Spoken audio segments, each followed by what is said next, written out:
stops, no one knows. We're going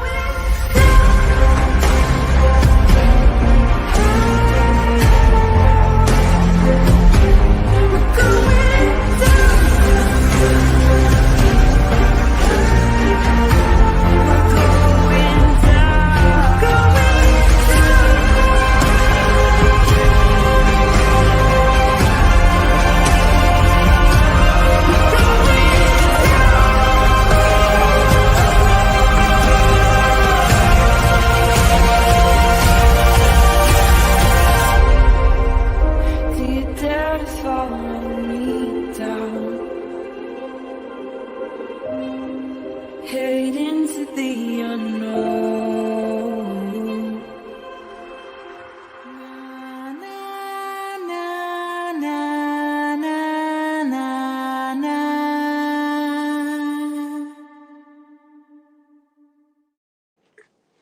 Hello, everybody. Happy Saturday. I hope everybody is enjoying your weekend. And welcome back to Criminality, or if this is your first time here, welcome to Criminality. We are covering the case of the state of Indiana versus Richard Allen. We have gotten a dump of documents, mostly some depositions that are highly redacted for stupid reasons, as we all know. And I have the lovely Sleuthy Goosey here with me to read over Sheriff Tony Liggett. His deposition from August 8th of 2023. So, hi, Sleuthy. Hey, Teresa. I forgot if we don't say who we are, then they don't know. Yeah, our disguises are so excellent. Who's Tony? You have Tony on? Oh my gosh, who's Tony? So we do have what did we say? There's 5, right? We have Tobe, we have Liggett, we have Murphy, we have Purdy. Tobe, Winters, and then the undercover trooper. And then we believe to be the undercover trooper. Yeah, so there's 6 then. Okay, so we have 5 more after this one. So we're going to hit up Tony Liggett's tonight. So let me say hi to you guys in chat, and we can get started. Sorry for the late notice. It's my fault. No, we got our schedules have finally aligned. So the stars have aligned and brought us here to you. For you. Kathy Allen's isn't really a deposition, it's an interview. So we're gonna read that at some point too. But it's just her police interview from the 13th at her work. So a little different, but we're trying to get through the depositions first, because that way I can be the all-encompassing attorney, Criminality Esquire, and the lovely Sleuthy is our witness. And so I will be all the attorneys and let you guys know. I'll do my best to let you guys know when we're switching attorneys. So let me say hi to you guys real quick, and we can get started, because it's a little bit. It's lengthy. It's got girth. It's got some. Unlike Tony. Unlike Tony. So hi, Amanda. Yeah, no, it was at her work. Part of it you could hear him talking about the animals crying in the background. But that's when they went and interviewed her at her job. So wait, you do know that where I got the spelling, right? Remember I called you the other night and I was reading that thing to you? And what did it say? Remember we were looking at some things, and I was reading a bunch of the ones that I could find, and one that came through, the person that put it in the system spelled his name like that. Oh yes. Yes, Tony Liggett. Yes. Liggett, like a baguette. It's like a baguette.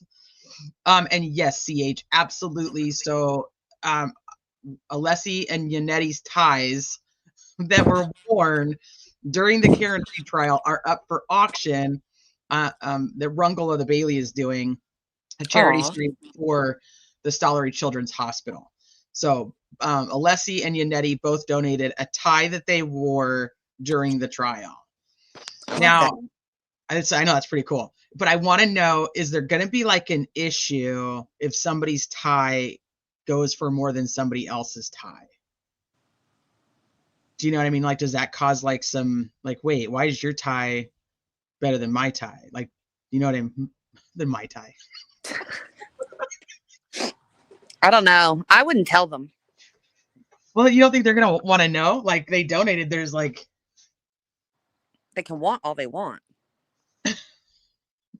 I just hope they start it higher and not at like $1. You know what I mean? Like, right. I would think so. Yeah, there's like Thai drama, and that ends up like in a fight on Twitter. ew. Post-punk mama, nobody would buy that. Nick could auction off that CrimeCon tie for sure. I bet you it stinks. I know a few people that would buy it. I bet you Onion would buy it. For sure. For sure. Tie him up.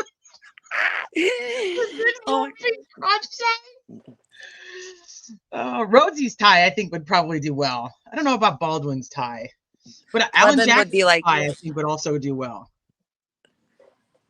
Oh, I can't. I'm not even gonna go there because I'll throw up, and we got a lot to read. Do you know whose tie I think would actually go for a lot too is Bob Mata's. I think people would pay for Bob Mata's ties. You think? His socks, actually. I think they pay for his socks. They always like his socks. They do like his socks.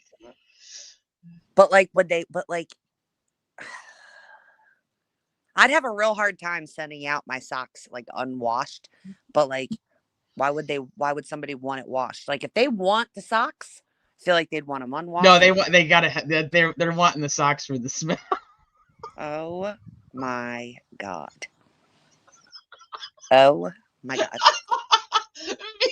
These are the socks I wore when I went to the Supreme Court hearing.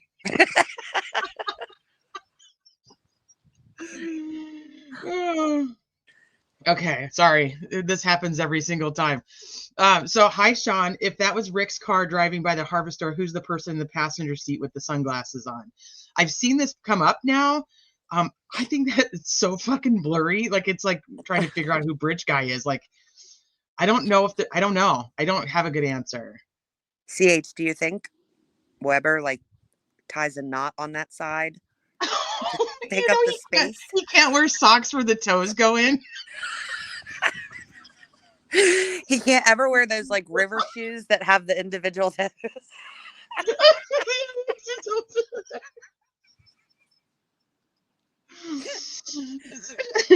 Yeah, no, that's not fitting. Oh gosh, I'm coughing now. Belly May, I did find the real deal Dr. Pepper again. So thank gosh, at least for now, it's back in action. But thank you for that offer. And if it happens again, I may take you up on it. Sean, I agree. So, well, yeah, I agree. Next chapter says, I don't even want my own unwashed socks. Never mind, Bob's. Right? Oh, that's funny. Hi, Judy. Was waiting for you to go live with the new docs information. Toe. Oh yeah, no toes, no toe. The toe sock missing a big toe. Hi, Brienne. Hi, Carrie Sherry. I don't know if I missed so many people in here. I'm so sorry, you guys. This is just how we roll. Hi, Post Punk Mama. Free Ricky Bay. Unindicted. Did I say hi to you? Hi, Hess. True Crime Fangirl. What's up? What's up, Andy? Hi, Neely. Got my snacks. Hi, Snappy. Love yas. What's up, Aloha? Okay. So if I didn't say hi to you guys, hello, everybody. Insert your name. Thank you guys for being here. We're going to get started because we do have a lot to read, and I don't like keeping Sleuthy for her entire evening. Not that we have much going on in our lives, but, just because it sounds like the right thing to do. Well, it looks like at least like we don't have to hear it all from Nick. It looks like it's only Andy and Brad. So. Well, that's good. I want to do Tobes. I know you do. The Tubi. I'll have to work on like making my voice really deep for that one. You gotta have a mustache. Wait. Okay, we're doing it now. Okay. So now we have to plan that one around when I can like set up the computer with the camera. Yes, you gotta have the mustache on. I have a stick on mustache with stick on for like eyebrows. They're supposed to be like old man things, but it's a thick ass Okay, we're doing it. That We're has to doing happen. it. It's a Okay. thick ass. You'd be like, I don't know. Nobody told me that. I don't know what that was. I hope it's not real long though, the I transcript, don't because like remember. I feel like that would get really itchy. Plus, if it falls off. Well, that's even fucking better. I could probably use like eyelash glue, or not eyelash glue. Eyelash glue. Yeah. We'll figure it out, but that's We'll gonna figure happen it out. because I just remembered I have it. Oh yeah, that's gonna be perfect. Okay, so we're gonna start once again. At the beginning, I mentioned it is August 8th, 2023. The attorney starting the questioning is Baldwin. So Tony Liggett, having been duly sworn to tell the truth, the whole truth, and nothing but the truth relating to said matter, was examined and testified as follows. State your name for the record, sir. Tony Liggett. Could you spell both first and last for the record? TonyLiggett. Liggett. I bet you he does. He totally does, because he thinks he's like cool like that. I'm guessing this is not your first deposition. Is that correct? Correct. Okay, so everything I'm about to tell you is stuff you already know, but I'd better tell you anyway. Obviously, she's recording. Sharon is. Right. Okay, court reporter. So the uh-huhs and the uh-uhs are the main problems that we run into with deponents. And head shakes versus yes or no. So if you're doing the head shakes or the uh-huhs and the uh-uhs, I will say, is that a yes or a no? And that's not me busting your chops. It's just me just saying, I'm just trying to create a clear record so that later on when I'm reading it, we don't have to interpret whatever was written down or typed in. That would be one thing. Secondly, I know we're going to be here 3 hours. It's kind of long. If there's a moment in time that you need a break for any reason, a bathroom break, you want to talk to Nick outside of our presence, just let me know. You're not being held hostage. Thirdly, there's lots of times where in my head there's this great question to ask, but by the time it comes out of my mouth, it doesn't make any sense at all. So I don't want you answering any questions that don't make sense. And it does not offend me at all if you say, that doesn't make any sense. I'd prefer you just say, Andy, that doesn't make sense. Can you reword it or rephrase it? It'll be shocking if that doesn't happen at some point in time today. I think that is it. What if anything, oh gosh, Lolly. What, if anything, have you done to prepare for today's deposition? Did you shower, sir? Well, since I've had a couple of different attempts at it, I've reviewed what I believed I needed to review. Okay. Now, I know because we have 10 hard drives. I don't know how many hard drives we have of info. I know that therefore that you have also a ton of paperwork that you could be reviewing. Was there anything in particular that you were reviewing? Only the things that you wrote or the notes of other people or the reports of other people? Mostly just general stuff that I know or I had. Where are you going? I don't know. I'm just fucking reading the whole goddamn thing. Mostly just general stuff that I know or I had some involvement with. Okay. And we'll be talking later on about trying to understand the process of how this whole investigation happened. I mean, are you considered the lead detective on this back in the day? I know you're sheriff now. No, back in the day, actually, I was the second detective of our department. Kevin Hammond was our lead detective. Okay. And then he retired on October of 21. Okay. So then it was just me for our department. Did somebody replace you as the second person in charge of the Delphi? No. Okay, so that was October of 21. I believe that was somewhere in there anyway. Okay, all right. Well, I'm going to start with a series of questions that kind of focus on the search warrant affidavits. So it is your contention that Richard Allen's black Ford Focus was parked at the old CPS building at 1:29, roughly, p.m. on February 13th, 2017. Yes. The same answer goes for Carrie Sherry. Yes. Is it your contention that Richard Allen's black Ford Focus was parked at the old CPS building at 1:45 p.m. on February 13th? Yes. Is it your contention that Richard Allen's black Ford Focus was parked at the old CPS building at 2 p.m. on February 13th of 2017? Yes. Is it your contention that Richard Allen's black Ford Focus was parked at the old CPS building at 2:14 p.m.? Yes. Is it your contention that Richard Allen's black Ford Focus was parked at the old CPS building at 2:15 p.m.? Yes. Is it your contention that Richard Allen's black Ford Focus was parked at the old CPS building at 2:30 p.m.? Yes. Is it your contention that Richard Allen's black Ford Focus was parked at the old CPS building at 2:45 p.m.? Yes. Is it your contention that Richard Allen's black Ford Focus was parked at the old CPS building at 3 p.m.? Jesus Yes. Christ. 3:15 p.m., Yes. 3:30 p.m., Yes. 4 p.m., Yes. 4:30 p.m. No. Okay, what time do you contend that Richard Allen's black Ford Focus was no longer parked at the old CPS building? Around 4. Around 4. And what are you basing that on? A last witness that saw a small black car parked there. And who was that? What? Yeah, this is not. Sarah Carball. Hey, Critter Mama. Yeah, what? Sarah? Okay. Do you find Sarah to be a credible witness? Yes. Okay. Where the fuck is that coming from? I think he's just confused because it's all a lie, so. Yeah, he's just like, whatever, I'll just say whatever the fuck I want to. All right, how important is it to the timeline that Rick's black Ford Focus would be the car that is passing westbound on 300 North on the Hoosier Harvest camera at, what was that, 1:27 p.m.? I don't think it's highly important. Oh, why? Why would it not be? Because he said he was there at 1:30. Okay, how do you know that Richard Allen said that he was there at 1:30? Oh my God, they spelled it Doolin. I'm dead. I read a report from Lieutenant Dan Doolin with the DNR. Is that the same report that says Mr. Allen's quoting off of what I think is Dan Doolin's report? Mr. Allen was on the trail between 1:30 and 3:30? Correct.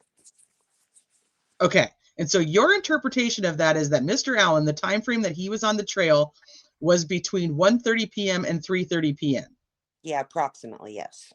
Okay. Was there any evidence from any source that Richard Allen was not on the trail between 1:30 and 3:30? Not that I can recall, no. What about Richard Allen's own words? Did he ever say what time he was on the trail? Hey, Patty. When we interviewed him, he changed his time to 12 or 12:30. This report from whence you are making this assertion that Richard Allen said he was on the trail between 1:30 and 3:30. Where did that conversation occur with Dan Doolin? In a parking lot. I don't recall off the top of my head exactly where he said, but in a parking lot. I believe it's a Save-A-Lot. Save-A-Lot. Did Dan Doolin record this conversation? No, he didn't have a recording of it, no. Did Dan Doolin handwrite notes about this conversation? I don't know. Okay, well, this is a pretty important thing, right? Whether Richard Allen was saying I was on the trail at 1:30, whether I left the trail at 1:30, whatever might have been said, that's pretty important. I would think that you would be looking for those notes. Have you looked for those notes? I've looked through the notes and I recall asking Dan Doolin about those notes, but I don't recall if he did or did not. Okay. Would you have provided the defense with handwritten notes of Dan Doolin about that interview with Richard Allen if those handwritten notes exist? I believe so, yes. Okay, do you believe that those handwritten notes exist? I don't know. I would have to go back and review myself to give you an accurate answer. Okay, did Dan Doolin make any mistakes on the report that he drafted following his interview with Richard Allen? None that I'm aware of, no. You don't know if any mistakes he made? No. Why was it 5 years before this report of Dan Doolin's made its way into your purview to the degree that you brought Richard Allen in to talk to you? Could you ask that one more time? That was one of those questions. So the interview of Richard Allen that Dan Doolin says he conducted was on February 16th of 2017, according to what I'm looking at. Richard Allen was not brought in for a second interview until October the 13th of 2022. Why was there a 5.5 year, or whatever that is, delay between the time of Richard Allen's first interview with law enforcement and his second interview? Someone fully cleared that lead or that information in Orion. Was one of the reasons that there was a 5-year delay between Richard Allen's first interview and his second interview in October of 2022? Was there a clerical error involved? I'm not sure what your definition of clerical error is, but somewhere along that lines throughout Orion, someone fully Someone marked that as fully covered in Orion. And that was the problem, was it was fully, what does fully covered mean? Completely done with. Nothing else needs to be done. So then how did it, if it was fully covered, how then did it get back on the radar screen? Richard Allen, how did he get back on the radar screen in October of 2022? One of the ladies that works with us at our investigation center, was going through all the files and everything. And when she would come across something, she was not part of the investigation at the beginning. So as she would find information that she wasn't aware of, she would bring it to me or one of the other investigators, and she was not aware of that. So she brought that to me, Dan Doolin's report. Okay, and who was this lady? Kathy Shank. You spell that? Kathyshank. Okay, I think the question I started to outline was how important is the timeline that Rick's black Ford Focus would be the car that was passing westbound on 300 North, and your answer was what? Not overly important. How confident are you that the vehicle that you have identified as Rick's black Ford Focus is the vehicle that ultimately parked at the CPS building? Confident. Okay, is it your contention that Richard Allen was the person whom Betsy Blair observed on the high bridge from 50 feet away? Yes. What evidence supports that answer? Again, kind of going back to the timing, the 1:30 to 3:30 time frame that he said he was there, the fact that he passed girls that described him, what he was wearing at approximately 1:30 when he said he was there, he was headed towards the bridge, and he himself said he was out on the bridge. Okay, is there any other evidence that supports your belief that Betsy Blair saw Richard Allen on the high bridge from 50 feet away? None that I can recall right now. Okay, how many times, if any, have you ever talked to Betsy Blair? I believe I've talked to her 2 or 3 times. Were any of those videotaped? Yes. And how many? Probably all of them. Okay, so we should have, if every time that you've talked to Betsy Blair you believe was videotaped, is that correct? Correct. And then we should have video of those conversations with Betsy Blair, is that correct? Correct. What other officers do you know other than yourself that have ever talked to Betsy Blair in some capacity related to this case within your personal knowledge? I don't know who else has. I know others have, but I don't recall. How would I find out that information? I'm sure there should be reports or something and that was given to you. Okay. When you talked to Betsy Blair, the times that you did talk to her, were there any other officers with you or law enforcement people? Yes. Who were they, if you remember? I believe Kevin Hammond was with me one time and Steve Mullen. When was the last time that you talked to Betsy Blair approximately? I guess let's make it, I can ask it so it might help you out a little bit. Have you talked to Betsy Blair anytime in 2023? No. But that was, well, we had a phone call when you subpoenaed her or wanted to talk to her. Okay, real quick, I'm going to go to chat real quick. So yes, Carrie Sherry, the girls described a tall guy, yes. And Betsy Blair described a guy in his 20s. Young guy. A young guy with puffy, poofy hair. So, what's up, Big JD? Hey, Sunflower Lola. Okay, so right. She called me. Okay, so there was a conversation. So there was a conversation telling her to call you. What's wrong with me? Okay. Other than that, not in 23, no. Okay, what about 2022? Did you talk to Betsy Blair? Probably. Okay, and if so, it should be videotaped and we should be able to get that. I'm not in my head. Is it your contention that Sarah Carbaugh observed Richard Allen walking westbound on 300 North? Yes. Hi, Thomas. Long time no see. I hope you're doing okay. One of the things I'm confused about there is where exactly did Sarah Carbaugh say that she encountered the person on the road that the PCA says was muddy and bloody? Do you know where she encountered that person? Between the Mears house, there's a brick house. Right. And the cemetery. My recollection is it was a little bit closer to the cemetery along the road. Okay, and I believe the PCA says that she saw him, that Sarah Carbaugh saw this person who was muddy and bloody on the north side of the road. Is that correct? Correct. Okay, and did she say that the person was walking west? Correct. All right. Okay. That answers that. I know that the Hoosier Harvester has a camera, and if the person that Sarah Carbaugh saw walking down the road continued to walk west on the road, he would have passed this person would have passed the Hoosier Harvester and its camera. Was there ever a person seen walking westbound on 300 North that was caught or captured on the Hoosier Harvest camera between 3 and 5 p.m. on October 13th of 2017? Carrie, yeah, he's the one that said that he heard that be a gun. And then Harshman's the one that said it was Rick Allen's voice. Right. Mullen, Not to, didn't Mullen also say that be a gun? I don't know, but I definitely know Tony did. All right, not to my knowledge. Okay, do you have any theories on why this person that Sarah Carbaugh claims to have seen walking down the road in a muddy and bloody clothing would not be caught on the Hoosier Harvest camera? They could have went off into a field back into the woods. What evidence supports Sarah Carbaugh observing a man walking westbound on 300 North other than what Sarah Carbaugh says she saw? Just her saying that's what she saw. And you find her to be credible, Sarah Carbaugh? Yes. How many times, if any, have you ever talked to Sarah Carbaugh? I believe twice that I've talked to her. And were those on video? Yes. Were there any officers with you when you talked to Sarah Carbaugh, if you remember? Yes. The first time there were Indiana State Police was there. I don't recall the names.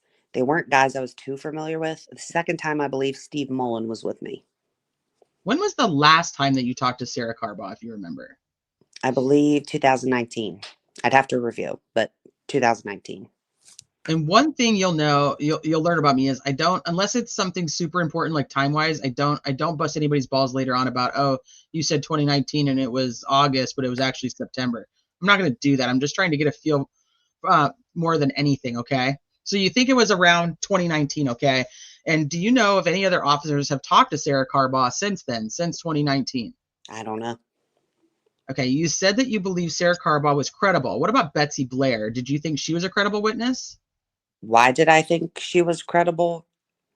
No. Or you're asking if I thought she was credible? Yeah, thank you. Let me rephrase it so it's clear. Do you believe that Betsy Blair is a credible witness? Yes. Okay, why? She was just a random person that was out there. She came forward to us. I can't think of any reason why she would make things up and come to us.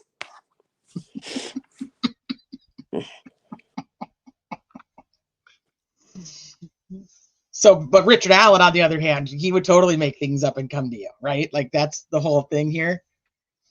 So it's just, I believe this one and I don't believe that one. Or Keegan Kline. Yeah, or Keegan Kline, who he supposedly made up all this stuff.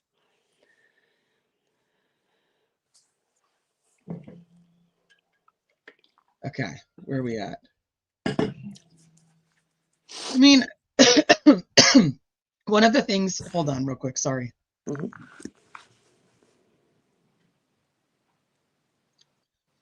So one of the things that I'm usually too transparent about stuff. So what I don't want to learn about Betsy Blair, for example, is that she's a meth head or that she spent time in the loony bin or anything like that. Is there anything in Betsy Blair's background that would cause you to think that she's not credible? Nothing that I'm aware of. Same with Sarah Carbaugh. Why do you think that she is credible? And is there anything in her background that would cause you to think that she's not credible? There's nothing that would lead me to believe she's not credible. Okay. And you already answered that you thought she was credible. So I knowing that this Frank's motion is out there in the nether, in the ethosphere, I'm presuming that you went through your probable cause affidavit for the search warrant with a fine-tooth comb. How is this if this is done in August? That's what made me stop, because I'm like, what?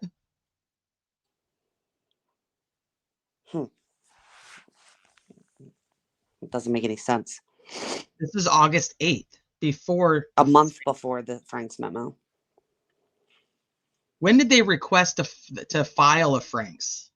We know the Frank's memo actually came out on the 18th. Was there anything before that? We know maybe he's referring. So remember, they were in that hearing and she said that they're going to have to file a Frank's memo. So they were on notice that they were going to be filing that. And Nick would know that that was going to be centered around the PCA because they were trying to suppress the search warrant of his home. Yes. So he's probably referring to it that way. That's the only thing that makes sense, because other than that, the Frank's motion is out there, but I don't know. There's no Frank's memo. No, he would have The said actual, memo. like the September 18th, Frank's actual motion is not anywhere. Right there. What's landscape? What's up? She can go to Ellie. Ellie found her in the geofence and approached her later. Exactly. That's very true. Actually, I think they approached her parents. What's up, Zach? Does? Hey, Zeke. Okay. Okay, so it just has to be the fact that they knew they were going to be doing this. So I'm presuming that you went through your probable cause affidavit for the search warrant with a fine-tooth comb, at least in preparation for today's deposition. Is that a fair statement? Other things were. Apparently, we don't get to know that if it was a fair statement or not, because that's just how things are. Okay. Well, it's because he was identifying mistakes according to this next thing you say. We're not allowed to hear that, I guess. Were any of the mistakes that were in the probable cause affidavit that you identified today what you would label major mistakes? Like finding the phone, yeah. We all were there. We all knew where the phone was found, that particular one. One of those things where when you read your stuff, you just assume what it says then. Because the PCA says the phone is found under Libby. Yeah. Yeah, so there's no other than the phone mistake that was contained in your search warrant affidavits. Is there anything else at the top of your head right now that you think, yeah, that's also a mistake that I made? And it's to such a degree that it's on my brain right now, and I'm here to tell you what it is. Is there anything like that, Schmeed? No, I'd have to review it again. Donuts, nom nom nom nom nom. Nom nom nom nom. Nom nom nom. And I may have you do that, but there's nothing that stands out. I mean, you read it last night, like, oh, this is a big mistake. No. Okay. I do want to ask about the process of the search warrant affidavit, because I find that in different counties it's done differently. In some counties, the law enforcement officer does it and the prosecutor doesn't have any involvement at all. In some cases, the prosecutor does it and the law enforcement doesn't have a whole lot of involvement. Mm-hmm. In some cases, the judge gets involved a little bit and starts saying, well, I need this and I need that, and you need to rewrite this or that. In this particular case, with this search warrant that was drafted on October 13th of 2022, who drafted it? I drafted a report. Uh-huh. And the prosecutor put together the final product. Okay, and where is this report that you drafted and handed over to the prosecutor? You should have it. Okay, I have a lot of reports, but do you know what it would look like or what it would say at the top? I don't think it's said anything at the top. It would have just been in Word. In Word? Jerry Holman would die. Mm-hmm. That's terrible. What's up, woman? How late are you? We've been going for about 30 minutes and only probably 15 of them even reading. So not too late. What's up, Sarah Ritchie? I finally caught y'all's asses live. Hi, Criminal Network. I'd be interested in knowing if SC and or BB are known drug users. Remember the rumor was not to trust Betsy Blair because she smoked a lot of weed. That's like a huge thing from like the Richard Allen is guilty. Stupid asses. She's so high. She just thinks that everybody looks like they're in their 20s. Literally, like coming from a bunch of people that smoke meth. Like, but you should believe them. Right. She's so high. All right. I don't even know where I am now. Hold on. Okay, and I have a lot of reports. They're 24. Okay, I'll have to figure that out later. Even though the prosecutor may have drafted blah blah blah blah blah, we don't get to know. That's messed up. Search warrant affidavits. Did you receive it in a written, printed off form, hard copy, in other words, or did the prosecutor email you what he drafted and you printed it off and then signed it? I believe it was email. I'm pretty sure when you look at the PCA, this is me saying this, when you look at the PCA, it's got like the typed and then it's got like those stupid font, like he used a dumb font in Word, and then it goes back to like the regular type like Nick is typing. It's like Nick just took his work or his Word document and put it like inside, Bro, Nick wrote the PCA, period. or Nick wrote the PCA. Yeah. I think that's why he bugged out when the Franks memo was filed, and that's why everything got set into motion, because Nick knew that it wasn't going to be Tony that was going to be in trouble for writing it. It was going to be Nick, because Nick is the one that lied in the affidavit. Right. He's the one that changed all the things. And if you had a chance to review it and there were inaccuracies that you did catch at that point in time, what would you have done? Like, would you have called the prosecutor up and said, like, hey, I need to make some changes, or would you have just changed it? Correct. I fucking hate when people answer like that. No. Which one would you have done? Yeah. Correct. And would you have had a problem changing anything on the probable cause affidavit if you thought it was inaccurate? Are you asking if I would have changed it, or Yeah. if I had gone back to him and changed it? Yeah. I'm just trying to get that. Yeah. That's not a great question. I'm just trying to say, oh, if you saw, oh, this is a mistake, would you have just made it and then called him, or would you have called him first and say, hey, you need to change it on your end? How would that have been handled? Probably have him change it on his end. All right. Okay, we're going to go off the record, apparently. I don't know why, but we go back on the record. Why was there a second interview of Betsy Blair?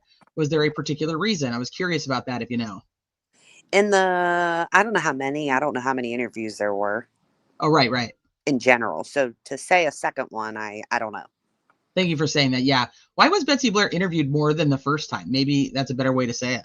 Hey, Richard. When I decided to re-interview her, my role in the beginning of this was I was a tip guy for a long time. And I wanted to, and I believe it was 2019, I wanted to start looking through the timeline again, look at the look at the Harvest store, and decided to bring her back in. Okay, so one of the things that we received in discovery was what I'm calling the second sketch, which was, let me see. Can I bring that with me? It's a sketch of it looks like the first, I'm struggling here. The first sketch was the guy with the hat, right? You mean the first sketch that was released? Is that what you're talking about? Yeah, thank you for saying it that way. The first sketch that was released was a guy wearing a hat, and there was a second sketch, which was of a different person. The second sketch was of a different looking person. And I believe it said Betsy Blair was the source of that. Is that what we received in discovery? Was she the source of the second sketch, Betsy Blair? The second released sketch, yes. Thank you for saying it that way. I need to write that down, the second released sketch. And when was that released to the public roughly, that second sketch? I believe that was also 2019. Okay, why was the second sketch released in 2019 to the public? Hey, Chelsea. Because it was just another sketch we had. It was, to the best of my knowledge, it was the original. It was the first sketch I believe that we had done. It was just another sketch. Interesting words. Okay. And we decided to release that one. Why was that the second sketch? Why was that second sketch not released in 2017? I don't remember the exact conversation, but with the mask and everything, I think we just decided to wait and not put that one out. Okay, with the mask, what do you mean? I believe her sketch had something covering mouth. Are you talking about Betsy Blair's sketch? Yes. Okay. And because Betsy Blair, the second sketch that came from Betsy Blair had some type of covering over mouth, you thought that doesn't reveal enough of the face. We'd rather have a full face revealed. That's my recollection. Again, we had a unified command system, so it was not a Tony Liggett decision. Ah. It's a command decision. There's no fucking face covering on that. Thank you for saying that, because that is one thing I also needed to ask was who was making the decisions about what was released related to the case? What was released to the public related to the case? There was a unified command set up, and it was a group. They were group decisions. Okay, is that the actual formal name of it, Unified Command, or is that your own kind of way of saying it? No, I would say it was a unified command, multiple agencies. Okay, and who is so was there a leadership portion of this Unified Command? Yeah, the unified command was just the leadership of this investigation. Okay, who was in the Unified Command? From our department, Kevin Hammond and myself. Okay. from Indiana State Police, Jerry Holman, Jay Harper, and since then I believe Dave Vito got on board. Okay. In the beginning, Mike Peasley from the FBI, and Redacted. that's got to be you. Richard Allen on the trail based upon the evidence. Yes. Okay. Do you think that Bree Wilbur ran into Richard Allen on the trail based upon the evidence? Yes. Do you believe Anna Spath ran into Richard Allen on the trail based upon the evidence? Yes. Did you ever talk to any of those girls yourself? I sat in on an interview of Bree Wilbur in 2020. 2020? Was her story consistent in 2020 the way that it was in 2017? Yes. Was that videotaped, that interview in 2020? I believe so.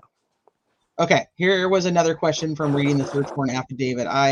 We've been on the trail, of course, a few times trying to figure things out. Like when I first got to this case, I thought that like the famous video was on this side, and then Brad and I both were like, "What is going on here?" We couldn't figure it out, and then it took us a minute to figure out. But now I'm fairly acclimated to the trail and where the high bridge is and all that.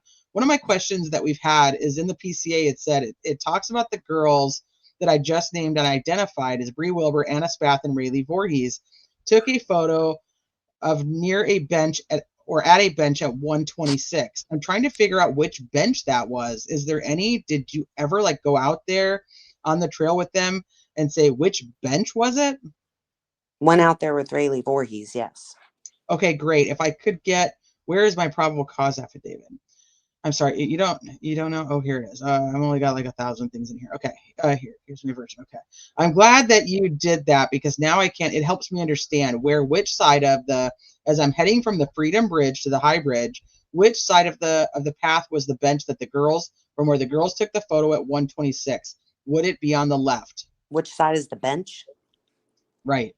The left side. Left side, okay.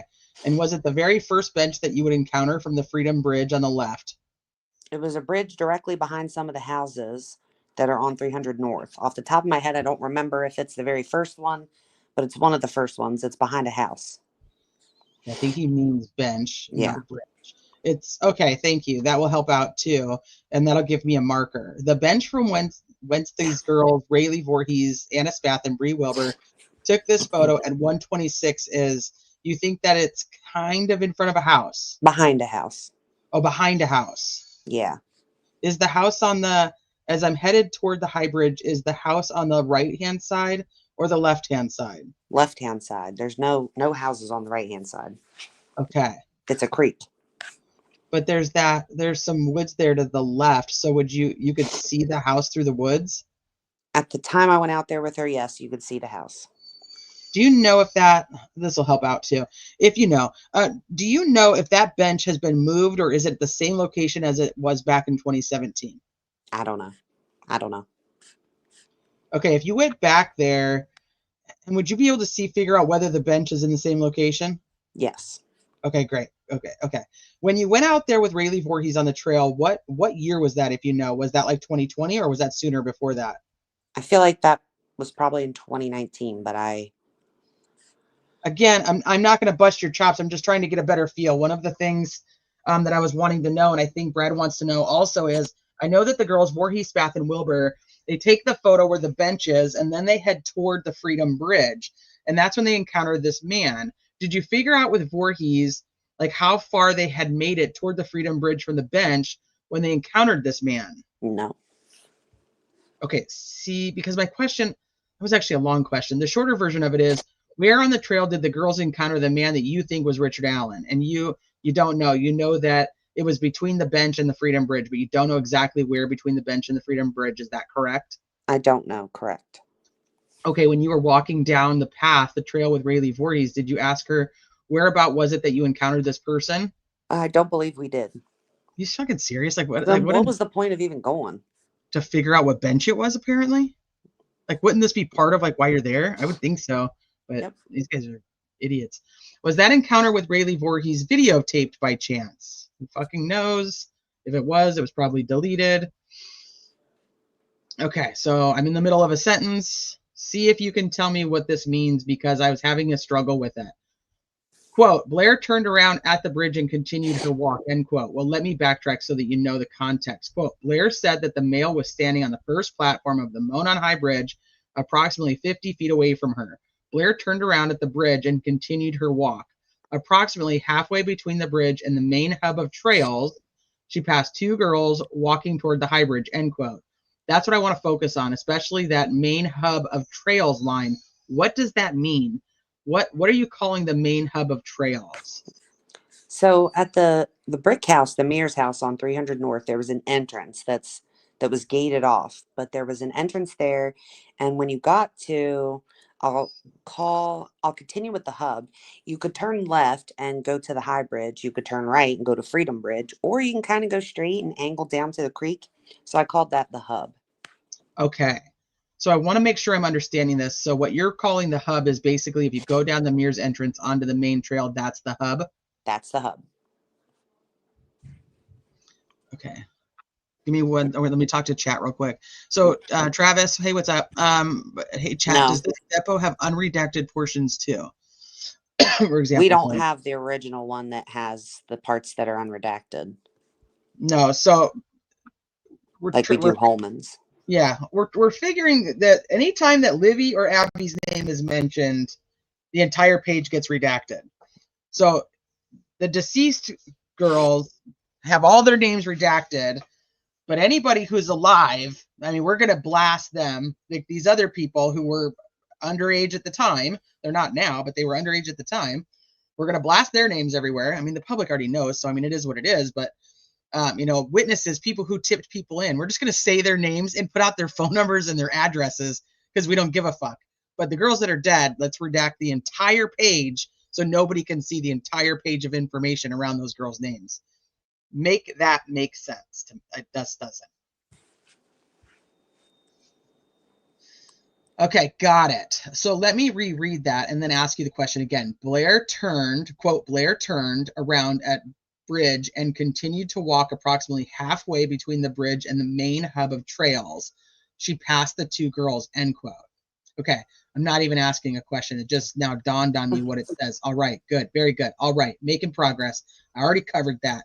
Perfect. Has Dan Doolin, to your knowledge, ever been disciplined as an officer, a law enforcement officer? I don't know. Does he work with you, or I don't? What's he? I thought he was a conservation officer. Yeah, he's a conservation officer. He's actually captain of the conservation now. Yeah, he also got promoted. Does he also do side work with the sheriff's department on occasion? No. DB. Has he, to your knowledge, has he ever been involved in a case where evidence was suppressed because of the things that he did? I have no idea. Why didn't you include in the probable cause affidavit of Richard Allen what he told you on October 13th of 2022? That he had been at the trail at noon, around noon, either before or right after noon. His memory from, what was it, February 26th was what I went off of. February 26th. What the fuck? Yeah, no. Okay. Another question that I have about, while I'm on that topic, is I tried to, from where Richard Allen was living at the time, it doesn't seem like it would make a whole lot of sense that he would be on 300 North heading west. Did you ever have any other theories on why, if you believe that the car captured at, I think, 220 or 127 is Richard Allen's Ford Black Focus, do you have any theories why he would have been traveling westbound on 300 North rather than a shorter route? I don't. I mean, am I correct in saying that from where Richard Allen lived, there was a much shorter route where he would have been headed eastbound on 300 North to get to the old CPS parking? And then also, like, wouldn't have even passed the Hoosier Harvest store. So, right. If it's shorter, it's not much shorter. And if you don't have to go through town going the other way. No. That's not me. That is you. I need to shut up. Just say, okay, Andy. Okay. And if you don't have to go through town going the other way. Okay. How important is it as far as the timeline is concerned, placing Richard Allen at the trail at roughly 2 p.m. when Betsy Blair saw a person on the High Bridge? How important is that vehicle parked at the CPS building be black, for example, in order for the timeline to be a good timeline? So then Nick jumps in and he says, I'm going to object. I think you're getting I think you're getting into work product. I've kind of let it slide up until now. How important is it? But I think you're getting into work product at this point. So Oh, you and I will have disagreements on that all day long, but I agree, but I'm going to advise him just rephrase the question. yeah, that was a bad question that I can get behind. It's a bad question. Hi, Tammy. So you said earlier that it was your contention that Richard Allen's black Ford Focus was parked at the old CPS building at 2 o'clock, at 2:14, at 2:15, and at 2:30. How important then was it that the vehicle being parked at the CPS building was a black Ford Focus in terms of establishing a timeline? I think it helps. Well, let's do the converse. How problematic might it be for the timeline if the vehicle parked at the CPS building at 2 p.m., 2:14 p.m., or 2:15 p.m., or 2:30 p.m. is not a black vehicle? Then he had another vehicle we would have or did check into. But the people said our witnesses just confirmed what he said on February 16th. Our witnesses just confirmed his timeline. So that's the importance of it. This is such bullshit. Oh my gosh, the witnesses confirmed his timeline. Mm-hmm. And which witnesses would those be? Betsy Blair, Terry Wilson, Sarah Carball, and Wesley McWhirter. That's not his name, but okay. So Terry Wilson saw a purple PT Cruiser or an SUV. Wesley McWhirter, it's Werter. Werder. His actual name is Werter. McWhirter. Saw a small smart car. All right, I want to talk about Westville for a minute, and I know it sounds like Tove Lesenby was the person that drafted the safekeeping order. Is that correct? Yeah, I had nothing to do with it. Did you even know that was happening, the safekeeping order? I think I did after the ball was rolling, I did. What's up, Glitter Witch? I see Obama. Okay, did you have any input into the safekeeping order at all? No. And I think you told us at the last hearing when Brad was asking you questions, I think is when this happened, that you had been to Westville earlier this year to talk to Richard Allen. Correct. Tell me about that. I was confused about that. We went to, myself, Jerry Holman, and Steve Mullen went to Westville. Okay, what was the purpose of that, going to Westville? I don't remember the specific reason, but it was to talk to Richard, and he didn't want to talk, so. Okay, what part of the year was it? Was it cold? Do you remember, what month it was? I don't. It's been a blur since becoming sheriff. Sure. So I don't remember the exact time. I quit. I think what you had told us was earlier in the year, and I got the feeling it was like in January or February or maybe even December. But does any of that ring a bell, or no? Was it? Well, I guess, can I cut to the chase a little bit differently? Is there like an email, or is there something out there that would say, hey, we're going up there to see you guys? No, I did not set it up. I don't know who set that up. Okay. If it was Jerry or Steve, I don't know. But for some reason, I feel like it was December, but I don't know. Okay. Baldwin says, yeah, I need to get into that. Okay. Why would you be going to talk to Richard Allen in December or January or February, December of 2022, or January, February, March of 2023? I don't recall what the point of going there was. Oh, come the fuck on. He's such a liar. Isn't it in Holman's that Holman says, we figured he was ready to talk to us by then? Yeah, the problem is he had counsel in November, so. Yeah, and they knew. Mm-hmm. Okay, was that, and you said you're not the one that organized it. It was either Holman or Mullen? I assume. Okay, all right. And we weren't. And when Jerry Holman was the one that was in the room with him, so I wasn't even a part of the interview. That's interesting. So Jerry Holman did talk to Richard Allen when he went out there with you and Mullen to Westville. I believe he just was told that he didn't want to talk. Were you in the room when Jerry Holman was trying to talk to Richard Allen? No. Okay, so Jerry Holman, was Mullen in the room with Jerry Holman when he tried? No. Okay, so Jerry Holman alone went in and talked to Richard Allen. Is that right? Attempted to talk to him, yes. Okay, okay. When did you become the sheriff? January of 23. January. Was it January 1st? Yes. Okay, and I just need to understand the dynamics thereof. So you tell me what your memory is of when you showed up at Westville for this visit. We went through security. Steve Mullen and I went to a room or office, and Jerry went to another room or office to attempt to talk to Richard, and it was very brief, and he didn't want to talk. Did you guys all drive in together? No, I rode with Steve Mullen. So Holman rode separate. Yes. And did you all arrive around the same time? Jerry was in the parking lot waiting for us. And did you guys have to go through security like everybody else? Yes. All right. Did you get into a vehicle and drive to the back, or was? Yes. Okay. Do you think that where you Jerry Holman and Mullen went was to where Richard was being housed? I believe so. Okay. And having been there a few times, I know you go in, you walk, I don't know, 50 feet or something, and there's a little place to the right, little command area where you have to sign in. Do you remember signing in? Yeah. We always have to sign in. I'm presuming everybody does. Do you remember signing in? I don't remember. Okay. Do you remember why it was that Jerry Holman alone went and talked and attempted to talk to Richard Allen? No.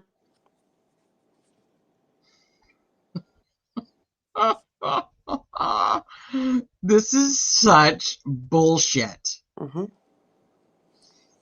Hey, and just trying to narrow this time frame down, how long had the case been going on, do you feel, when you went to see Richard Allen with Jerry Holman and Mullen at Westville? Imagine how much more annoyed Jerry became when he went to go try to get a confession from him again. And again, Rick said he didn't want to talk to him. Oh, he fucking hates Rick. 100%. He just fucking hates him because he just didn't give him exactly what he did not bow down to him the way that Holman thinks people should bow down to him. Yep. Because I've always felt like Holman was the guy who was like, oh my God, Mullen and Liggett, fucking you guys tried to talk to him and you couldn't get it done. Watch how it's done, guys. Watch how it's done. And he goes in and he's like, I'm going to read technique this guy. And then it didn't work. Fuck you. I don't know what you're talking about. Holman throws a fucking hissy fit and just goes, I'm going to arrest him. I don't give a shit if we have anything to arrest him on yet or not. I'm going to arrest him. And then he's like, see, and then they're like, well, you didn't get the confession you said you were going to get. And he's like, watch me, in Holman's own words, he basically let him go sit in solitary confinement to think about things if he wanted to actually say. Legit. And then went up there again and was like, oh, I got to have Steve and Liggett. I done told them that they were basically pussies because they didn't get this confession. So now, and I didn't get it either. So now they got to be there when I get it this time. And then they went all the way up there and Rick told him to fuck himself again. Yep. And he was like, oh yeah, fuck myself. Okay, Rick, let's see who wins at the end of the day. And then he gets tortured for 4 months and then confesses. So I think at that point he made it like a personal mission. You know what I mean? Oh yeah, that's exactly what I think happened. And then he got his buddy Harshman to start listening to the calls and like, you're going to testify that was him. That was him. Well, and also he could use the stuff that's said in the calls. So like, for example, if he's like crying to his wife and he's really upset and he like misses her and stuff, then they know they can use Kathy to make him say things. Or, you know, if he makes a call and he says, the only thing that's keeping me sane is being able to talk to you every day. And then they go in and break his fucking iPad. You know what I mean? Right. So they were using that as a way to get to him. The goal was a confession. The goal was ultimately the confession. That's what they wanted. That's why the attorneys didn't know they were going. They were going to try to get him to confess.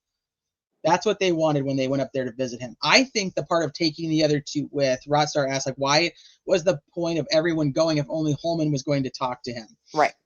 Well, Holman thinks he's the big dog. He's like the watch me and learn, guys. Watch how it's done. Also, if they actually are interviewing somebody, there's always a cop on the other side because there's somebody who's feeding information to the person doing the interview. Mm-hmm. So like they're either pulling up like, you know, exact information from a previous conversation so that the investigator can call it out. So they're not necessarily always in the same room, but they're always there watching or listening. Mm-hmm. So they have their own communication, whether it's like just texting each other back and forth.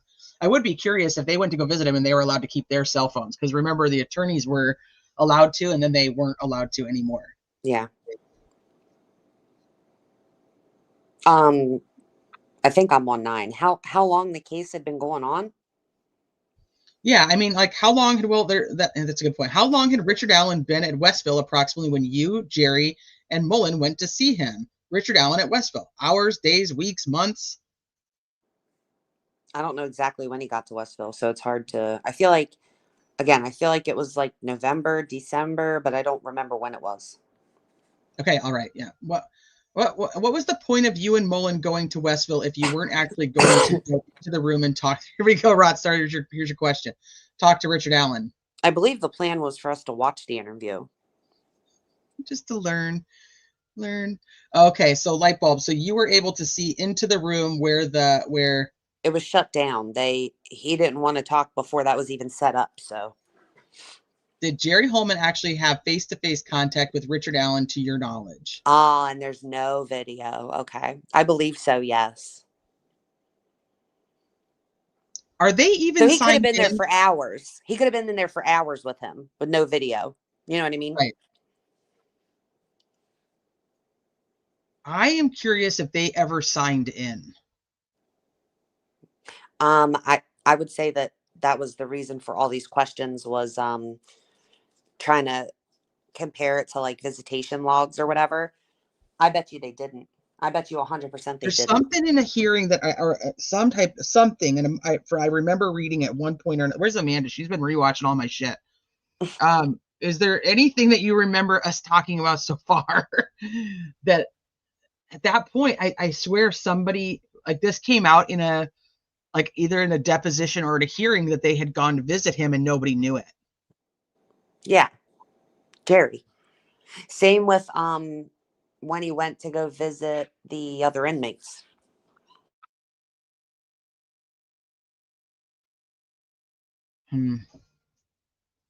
Yeah, I don't know. I can't, like, my memories, I don't remember it at this time. Did y'all just call someone a pussy?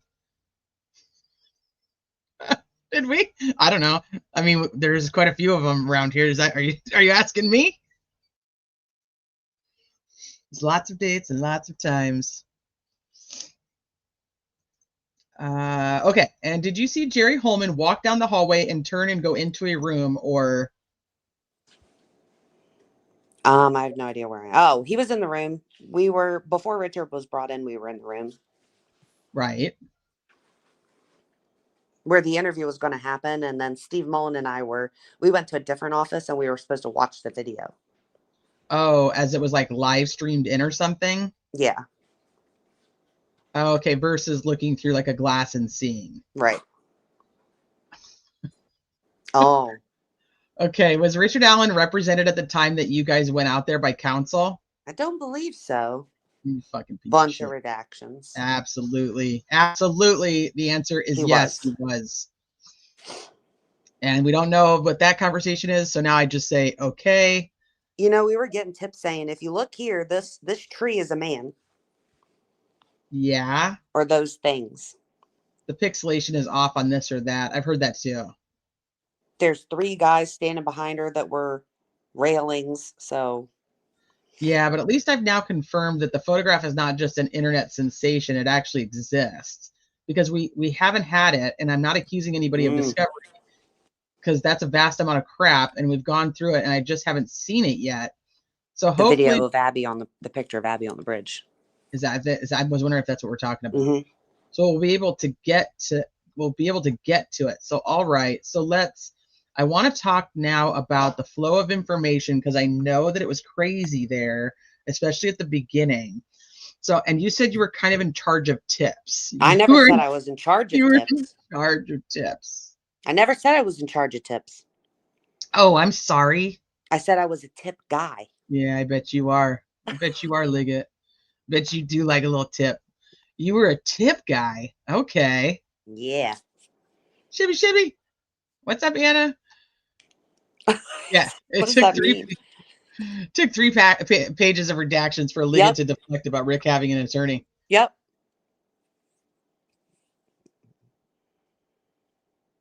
Go ahead, ask me what that means. He's just a tip guy. He's just the tip. What does that mean that you're a tip guy? I don't want to say I read every tip that came in, but I was one of a couple of people that would review all the tips, prioritize them, and push them down the line, up the line. Okay. However you want to look at them. Who else was a tip guy? Jay Harper did. Yeah, did he tips. was. He definitely did the tips. Fucking Jay Harper. Okay. We were the two primary in the beginning. Other people looked at tips too. There were several people that had access to the tips, but throughout the duration, I was the guy reading a lot of the tips. Mm-hmm. That was our tip guy. So I understand what you're going through, you know. We heard a tip, for example, of, oh, look at this photo. His balls are hanging on the left side of his pants. In this photo that Richard Allen has balls hanging on the right side. So there, solved the problem. I solved the case. See, what?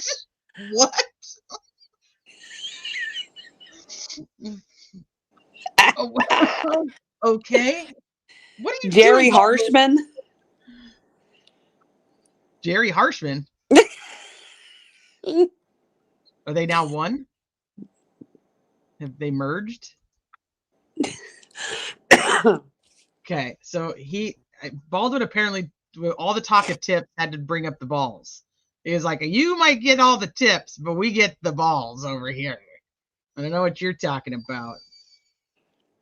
Look at this photo. His balls are hanging on the left side of his pants. In this photo that Richard Allen has, balls are hanging on the right side. So the balls only hang one way. Yes. No, I know, DB. I was just joking around. Well, I would assume that if you're a guy, there's like I can ask one, but I would assume that you have a preferred pant leg that you tuck stuff down into. Your balls going down your pant leg, though. They do. You Why can't. are they hanging that low? They don't fit in the middle. Well, They're not Nick separate. did. They're together. Nick, They exist in one sack. Well, yes, but like there's like some pressure. But it isn't like, okay, guys in chat, we have to know then. Like, do you purposely... Okay, I don't know, but I do know my ex-husband. I can ask him because he's here. I know for 100% fact that he tucks it all down in one side of his pant legs and he can't just leave it there, like in the middle. Trevor said he's the left side guy. Keith said they start to hang low when you're older, I hear. So somebody's checking out Rick's, where his balls are on the left or the right. This is nuts. I gotta keep going. Depends on how big they are, Richard. Okay, fair enough. Okay, now we know about Belly Mazax. I don't know how he's gonna feel about that. Poor Chelsea. This is DB. That's what I said about Nick. What did Chelsea say? Sorry, I gotta drive through. So she's in the drive-through.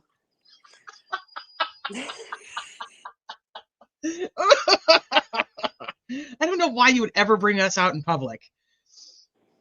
Like, I bet you if I go upstairs right now and I say, do you have a preference? Do you have to designate a pant leg to tuck your junk in? But I mean, our guy. Do you have a preferred side? I wouldn't think that you order Chelsea a side of balls with a little bit of tip. Side of balls with just a little tip. Like, why, your pants shouldn't be like so far up your balls that they really have to go to one side or another. No.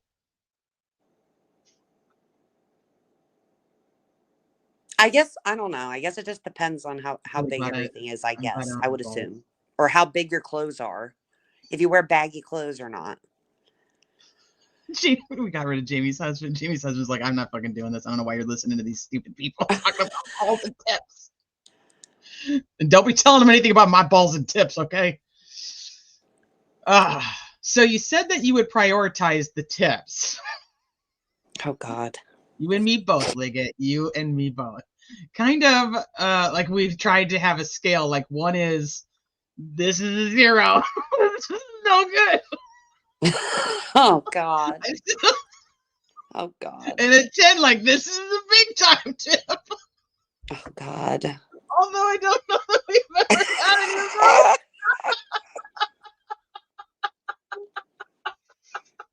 I don't think we've had any of those big time tips. Did you have a similar scale? Or did you guys do that? No, this is serious, okay? The Orion system had, you could not get rid of a tip, but you could make a tip not go anywhere. A normal tip that you would just consider average, and then a priority or an immediate level. It sounds like that's a decision that only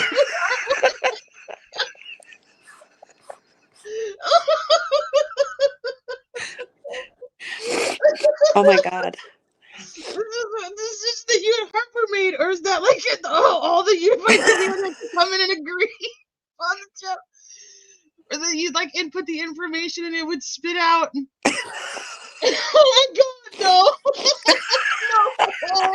What is going on right now? What is this conversation? We made the decision. It's spit it right out. Oh God. Oh, Rachel wants me to like keep listening to this spot. This is supposed to be a serious deposition.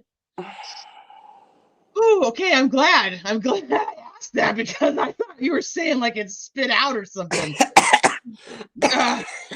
No. What was your basic way of determining whether it was like there's nothing to see here, or this is an average tip, or this is a high priority tip? What was your basic way of processing? It varied to a degree, but we got a lot of tips that said my ex-husband, or there were repetitive, not necessarily about a person, but my boyfriend, my ex-boyfriend, my daughter's ex-boyfriend, things that really didn't tie into the case. For instance, we started asking, how is the person tied to Delphi? We wanted better information, or no, we wanted specific information so we could make a better determination. Right. On priority.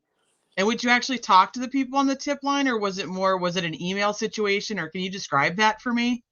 The FBI had set up a tip line that they had analysts that would, if people called in, they would talk to analysts, and then they would input their information, and we would get that. Email was another form of a way of getting tips, and people would come to where our various command centers were set up and verbally give them as well. Those would be written down and put in the system. How many command centers were there, if you know? 3. Were they all in the Delphi area? Yes.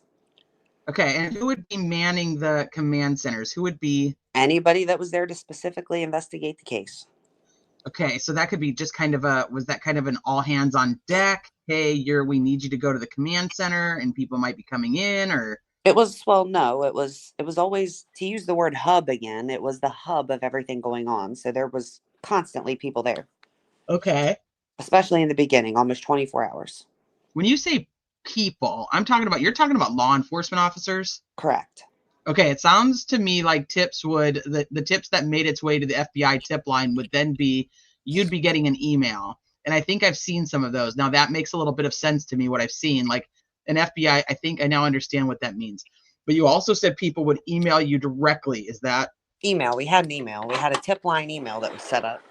Okay, and then that didn't go through the FBI, that email tip line? No. Okay, did that go directly like to you, or was?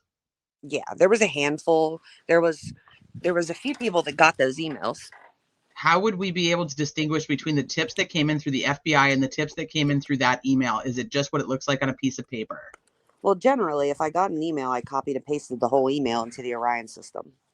All right, let me go back here. All right. Who ultimately made the call to stop investigating a certain tip? I know what in my brain I want to say. So you guys are at the front end of the tip. Oh, God. And it sounds like you did make some calls like this. This doesn't have any, there's nothing here, so I'm not going to even pursue this anymore. Correct. And what would you said, did you have a word for that? You said like, I'd stop, or what did you have? Was there a phrase for that the tip was dead, or? I can't remember the exact word that was used in the Orion system, but it just didn't, nothing was done with it. It's still in the system, just nothing was done. And was there a way to like to memorialize that nothing was being done on this? Yes. Okay, and how was that done? I don't, just the same as if prioritizing them. No further leads. That was No further leads. no further leads.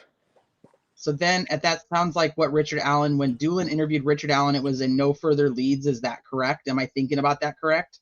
I believe they actually marked that as fully covered. What does that mean? Fully covered. Like done.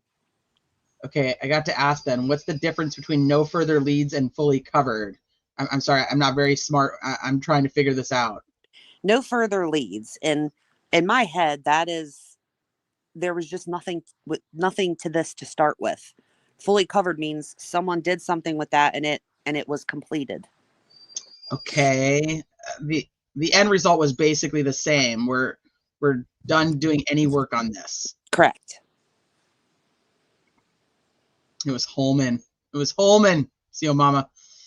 It's just a matter of in the fully covered, somebody actually did something, maybe interviewed a witness or reviewed something, but in the no further leads, it didn't even get passed. I think that's a good general way of putting it. Awesome. All right. Well, I know like Ron Logan obviously was a big candidate in terms of a suspect. And so I want to talk about the bigger guys. Like I understand early on, there's some bad tips and things that are fully covered or no further leads, but like a guy like Ron Logan, where he's being investigated pretty hard, understandably, it would also end makes the decision that we're done. Who in also end makes the decision that we're done? We're done investigating Ron Logan.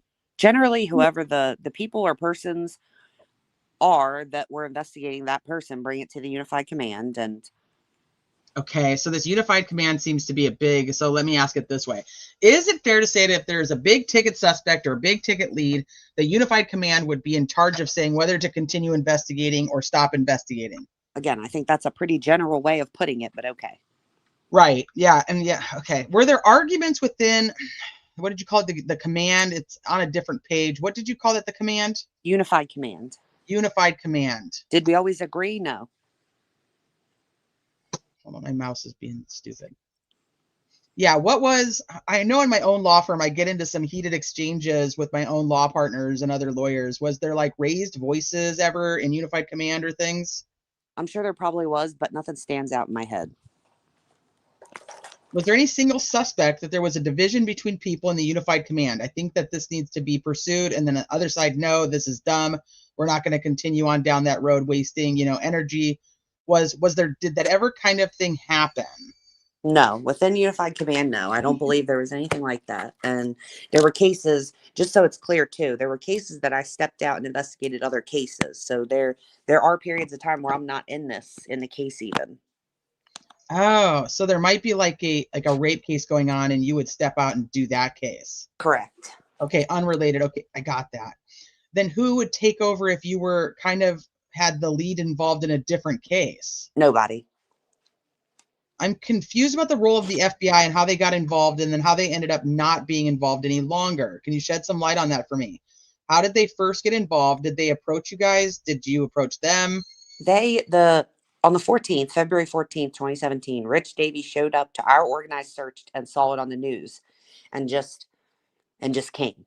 We didn't ask. They didn't. He was just there to help search, I believe. And once we found them, the FBI offered to help. Okay, and what was the role of the FBI? I know they put a tip line together. Right. They investigated. In the beginning, eventually the FBI stopped investigating, but they were a part of the team, part of Unified Command, brought FBI agents in. Okay. You said they stopped at some point in time investigating. Why did they stop at some point in time investigating? I don't recall that there was a specific instance or reason. In the movie The Fugitive, The FBI or the federal marshals show up and they get the local guys out. Local guys want to maintain control over the scene, and then the and then he kicks him out and says, "Hey, we're taking over, turf war." And I just got out of a murder trial where there was some turf war. Was there a turf war going on between any of the entities, state police, FBI, local police? None that I'm aware of. Did anybody from Carroll County ask the FBI to leave? From Carroll County? Right. No. Did anybody, do you know if anybody from state police asked the FBI to get out? I don't know. That means yes. Yeah, that is a yes. Okay, have you heard rumblings that the state police may have asked the FBI to get out? Anything's possible, but specifically, no. So he doesn't even, he's saying that he's never even heard that, which is just a load of shit. And when you say in charge, you mean for Carroll County? Right. Okay. Well, let's say Kevin Hammond was in charge of Carroll County on this murder investigation up until the time he left. And then you were in charge for Carroll County because this is your county and this is the murders were committed in your county. Was there a requirement that state police or FBI or anyone for that matter would go to you if they found information that they thought was important? It would be brought to Unified Command. Unified Command. Okay. Is Unified Command still together or have they disbanded? I would say we're still together. Do we meet nearly as often? No, but. Is there investigation? Is the investigation still ongoing? Yes. Okay, like when was the last time you did any actual investigation? For myself, October, November. Oh my God. So a year ago. Oh God, last year. Okay, has anybody on Unified Command, blah, blah, blah, blah, blah, we don't get to know. Don't know. Okay, now I'm in the middle of a sentence. Do actually, while we're talking about that bullet, you know, one thing that we haven't seen, we've seen photographs of the bullet like taken from kind of like from a high perspective and then kind of going down, down, down before as it should be done. I think before it's taken out and collected as evidence. Who does the photographs, by the way? That would have been Indiana State Police crime scene tech. It's a great space.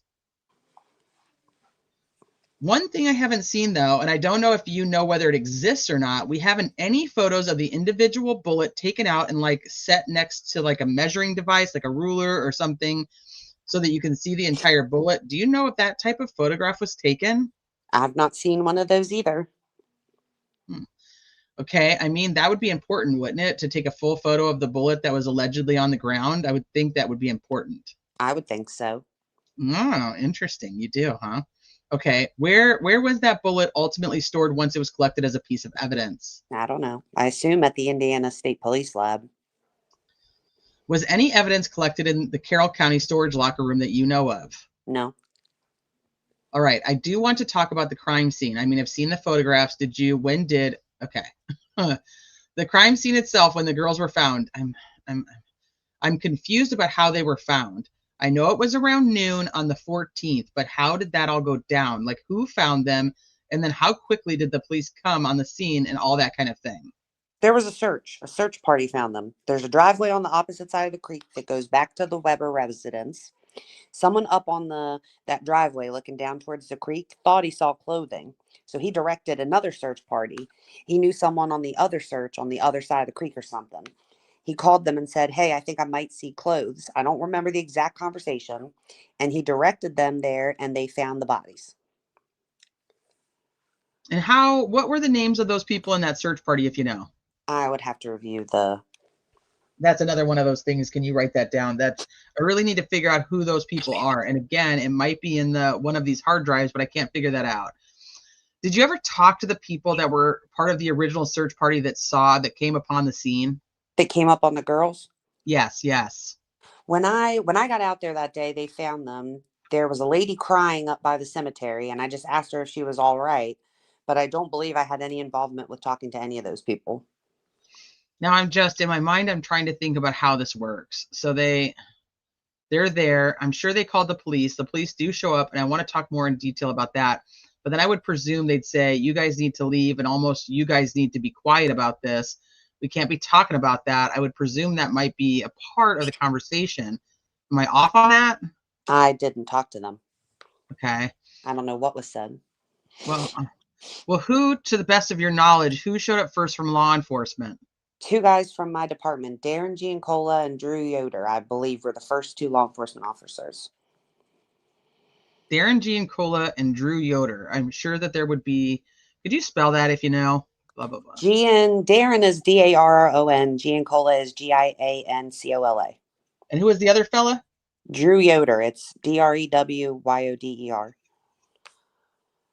That's the brother of the prosecutor's girlfriend. Mm-hmm. Okay, are they still with your department? Yes. All right, and how did you know that they were the first to arrive? They told me. I was shortly behind them. Okay, so were you the third person from law enforcement on the scene?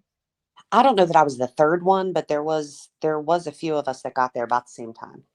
Hey, what about Holman? Did he show up, I assume? At some point. I don't know when, but yeah, he was there. I know, and I don't know that I've seen it, but I know that on big crime scenes, there's usually a who's coming in and who's Crime scene log. crime scene log. Who was there at the crime scene log in this case? Was there a crime scene log in this case? Yes. And who would have been in charge of the crime scene log, if you know? I remember there was a state police officer doing the crime scene log. Are they the ones that put the crime scene log together, do you think? Yes. Okay, figure that out. What I mean, I've seen the photographs. What did you guys think about what was going on there? What did you think the case was going on? What did you think the case was going on there when you came upon the crime scene? I mean, there's these sticks are on these girls and that kind of thing. Did you have any thoughts on that, like what that was, or did anybody? What was? Well, I've seen photographs. There's like this F painted on a tree. I don't know if that's related. There's sticks that are on these girls, which is kind of weird. What was the investigation angle on those sticks on the girls and the F or whatever it was painted in the tree or on the tree? Those, for starters, the sticks and whatever leaves and stuff could have been concealment. A poor job of it, but could have been concealment. Okay. The sticks, there were some investigators that looked into various groups that use the sticks for Nordic. I don't think Nordic is the right word for it, but that looked into it from that angle too. How quickly was that angle looked into with the sticks being something Nordic related? And again, Nordic might not be the proper term. I'm not using it, but I think it was fairly quick that was looked into. Like the same day or the next day after the girls were found? I don't know. I don't know an exact time of when And that's fine, but it was very quick. it was quick. All right.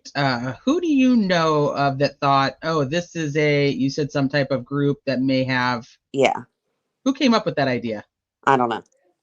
Okay, what kind of groups are we talking about that might have left the scene that way that was being investigated?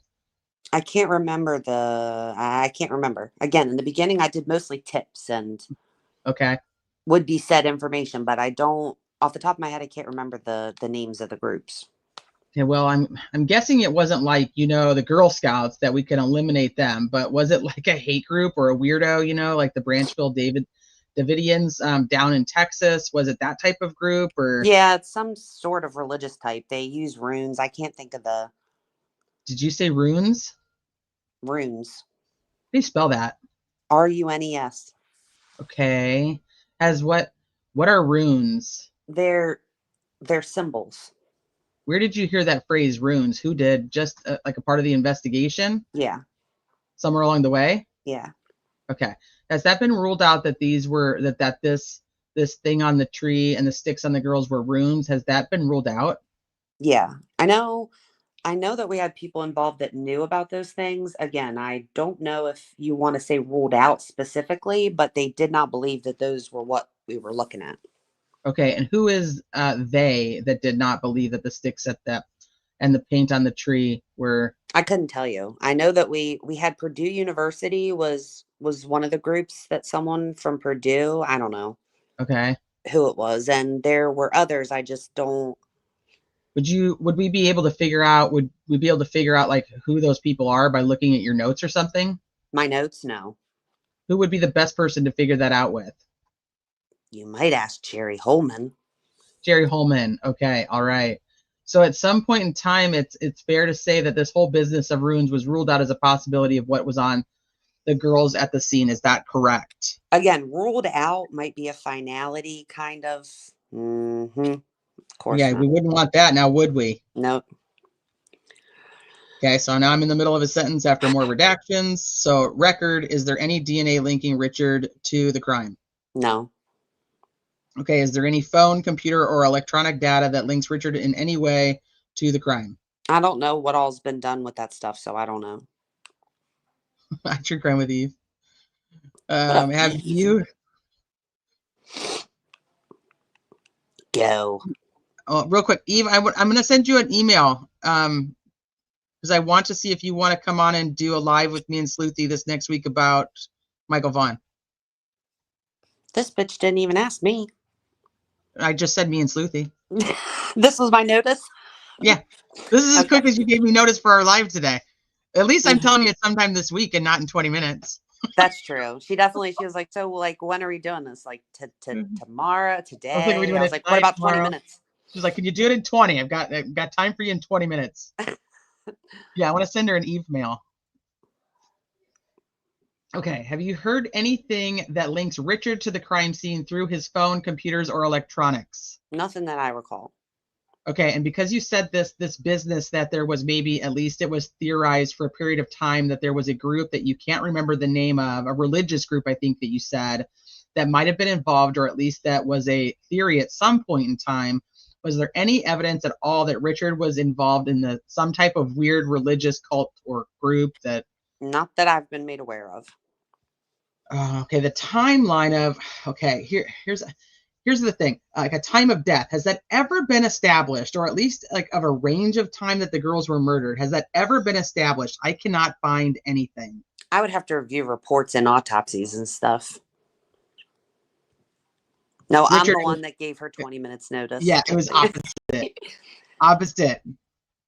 I'll take that one. It's okay. I was ready and willing. I'm the smartest guy, but I didn't see it. So it might be on there that I didn't notice, but I would think that would be kind of a big deal to know when the girls died, right? Is that right? I'm nodding my head. So yes? Yes. You finally screwed up. Actually, this has already happened, but you didn't catch it, Barbara. You didn't catch it. So in Central Command, am I Unified Command. Unified. I keep calling it Central. Did anybody in Unified Command ever try to determine from the autopsy or from anything what the time of death was that you know of? Yeah, I believe they tried. I don't know that we actually got it. Bless you. Thank you. At first, I thought maybe a bird was coming in. No, just pepper. Something's got up my nose. Well, one thing we've talked to some doctors and stuff, I mean, that are friends, no experts that are going to be testifying or anything, but they said it would be important to know the temperature, the core temperature of the bodies at the time that they were found, or close in time to the time that the girls were found. Do you know if there was any core body temperatures taken, or any body temperatures taken ever? I don't know. Who would be the best person to ask that question? CSI? Coroner? The state police CSI people? Yeah. Okay, do you know the name of the particular person? Like, would Holman be good to ask? I believe at the time, he might be a person to ask. He might be. Okay. Able to tell you a better person. But Brian Olehi, I believe, was kind of the CSI. Brian Olehi? Olehi, I believe, was kind of the lead CSI. Okay. Did Spooky pop up? Everybody was looking for you. Pretty spooky. Olahi? I don't. Your guess is as good as mine. I don't. Brian Olehi. Okay. Olehi. He's no longer with the state police. Oh. I think Indiana Gaming Commission. I have not seen that name anywhere. Okay, so he might be a guy to ask. Holman might be a guy to ask about, again, time of death. All right. I have read the autopsy report. I think I remember that you were there. Is that right? Correct. Who else was in the room? Kevin Hammond, Brian Olehi, another state police CSI from that area, and the pathologist, I think, one of his helpers. And I hate to even have to talk about this, but were the bodies like next to each other, or were they in two different rooms, if you remember? They got them out separate. They were in 2 separate bags. Okay. I don't think they were in the same room at the same time. And did you stay in it for both of the autopsies? Yes. So was there a break in between the 2 autopsies? I believe there was. Okay. And how long does an autopsy take, like roughly? Was it like 10 hours or like more like an hour or 2 hours? Maybe a couple of hours, 2, 3 hours. Is there a video? In some cases that I've had, there's a video of the autopsy. Is there a video in this case? Not to my knowledge. Okay. Had you ever met this doctor before? I had not. The pathologist? Okay. I don't have it with me, but the way that they phrased whether it was kind of phrased weird for me as a layperson about whether either one of them was pregnant. It didn't seem to be definitive. It was more, I think it was, but it caused me a little bit of pause. Was there any evidence that the autopsy was going on? Did the pathologist say either one of the girls was pregnant? No, not that I'm aware of. Okay, was there any evidence that either of the girls had been pregnant? No, not that was brought to my knowledge. Not to my knowledge, no. Okay, all right. Have you ever heard of a guy named Wayne Shepherd? Doesn't ring a bell. Okay, now I'm going to move on to kind of this. I think we had sent Nick this. Do we know what this is? Mm-mm. That doesn't Oh, sound names of people? I don't know. that Wayne Shepherd. Do we know who's that person and why are they relevant? That name does not pop in my brain. I don't know. Okay, now I'm going to move on to kind of this. I think we sent it to Nick. It's like 7 questions, and I'm going to just ask kind of tick off where are they, different people. Let me see if it's in here. Where is that list of people? Do you have that? I'm going to take a drink real quick. There was a rumor that one of the girls was pregnant, so it's just an interesting question. But and Wayne Shepherd, Kenny Wayne Shepherd. I don't. That doesn't ring a bell to me either. Write it down. We can look after. Mm-hmm. We haven't read this, just so you guys know. So, yeah. Otherwise, we'd already know this. Okay. I have these 7 questions with sub things, and I'm gonna kind of go through them and ask you about these different people that were suspects. Okay. So Ron Logan, we talked about him already. Why was this person ever a suspect or at least a person of interest? I believe a big part of it was the property. He owned the property where they were found. Which law enforcement officer and law enforcement agency was involved in the investigation of Ron Logan? FBI, I believe, was the main. You know, there's floating around on the internet as a probable cause affidavit. I'm sure you know about that. Do you know about that? No. The FBI put together. I don't know if this is why I'm asking if it's true or not. He says, Baldwin says, what's the name of that person that put it together? Rosie says, Nicole Robinson. Baldwin says, what? McClellan says, Nicole Robertson. And so then Baldwin says, do you remember Nicole Robertson? I do. Okay, did Nicole Robertson, seek an arrest warrant or prepare a probable cause affidavit seeking an arrest warrant on Ron Logan? I honestly don't know if she was part of investigating that, but I don't know if she specifically. Oh, not the singer. I thought you guys were talking about a real person that maybe you guys remembered. Had you ever heard that until I just said it a few minutes ago? About Nicole Robertson seeking a probable cause affidavit for Ron Logan's arrest. Had you ever heard that before? For his arrest for this case? Yes.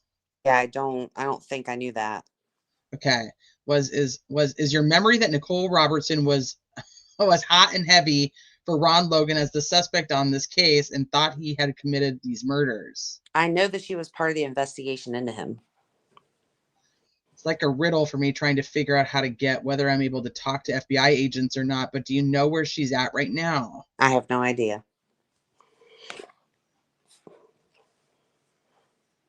It's a cookie. Let's have Steven. Hi, Fiend.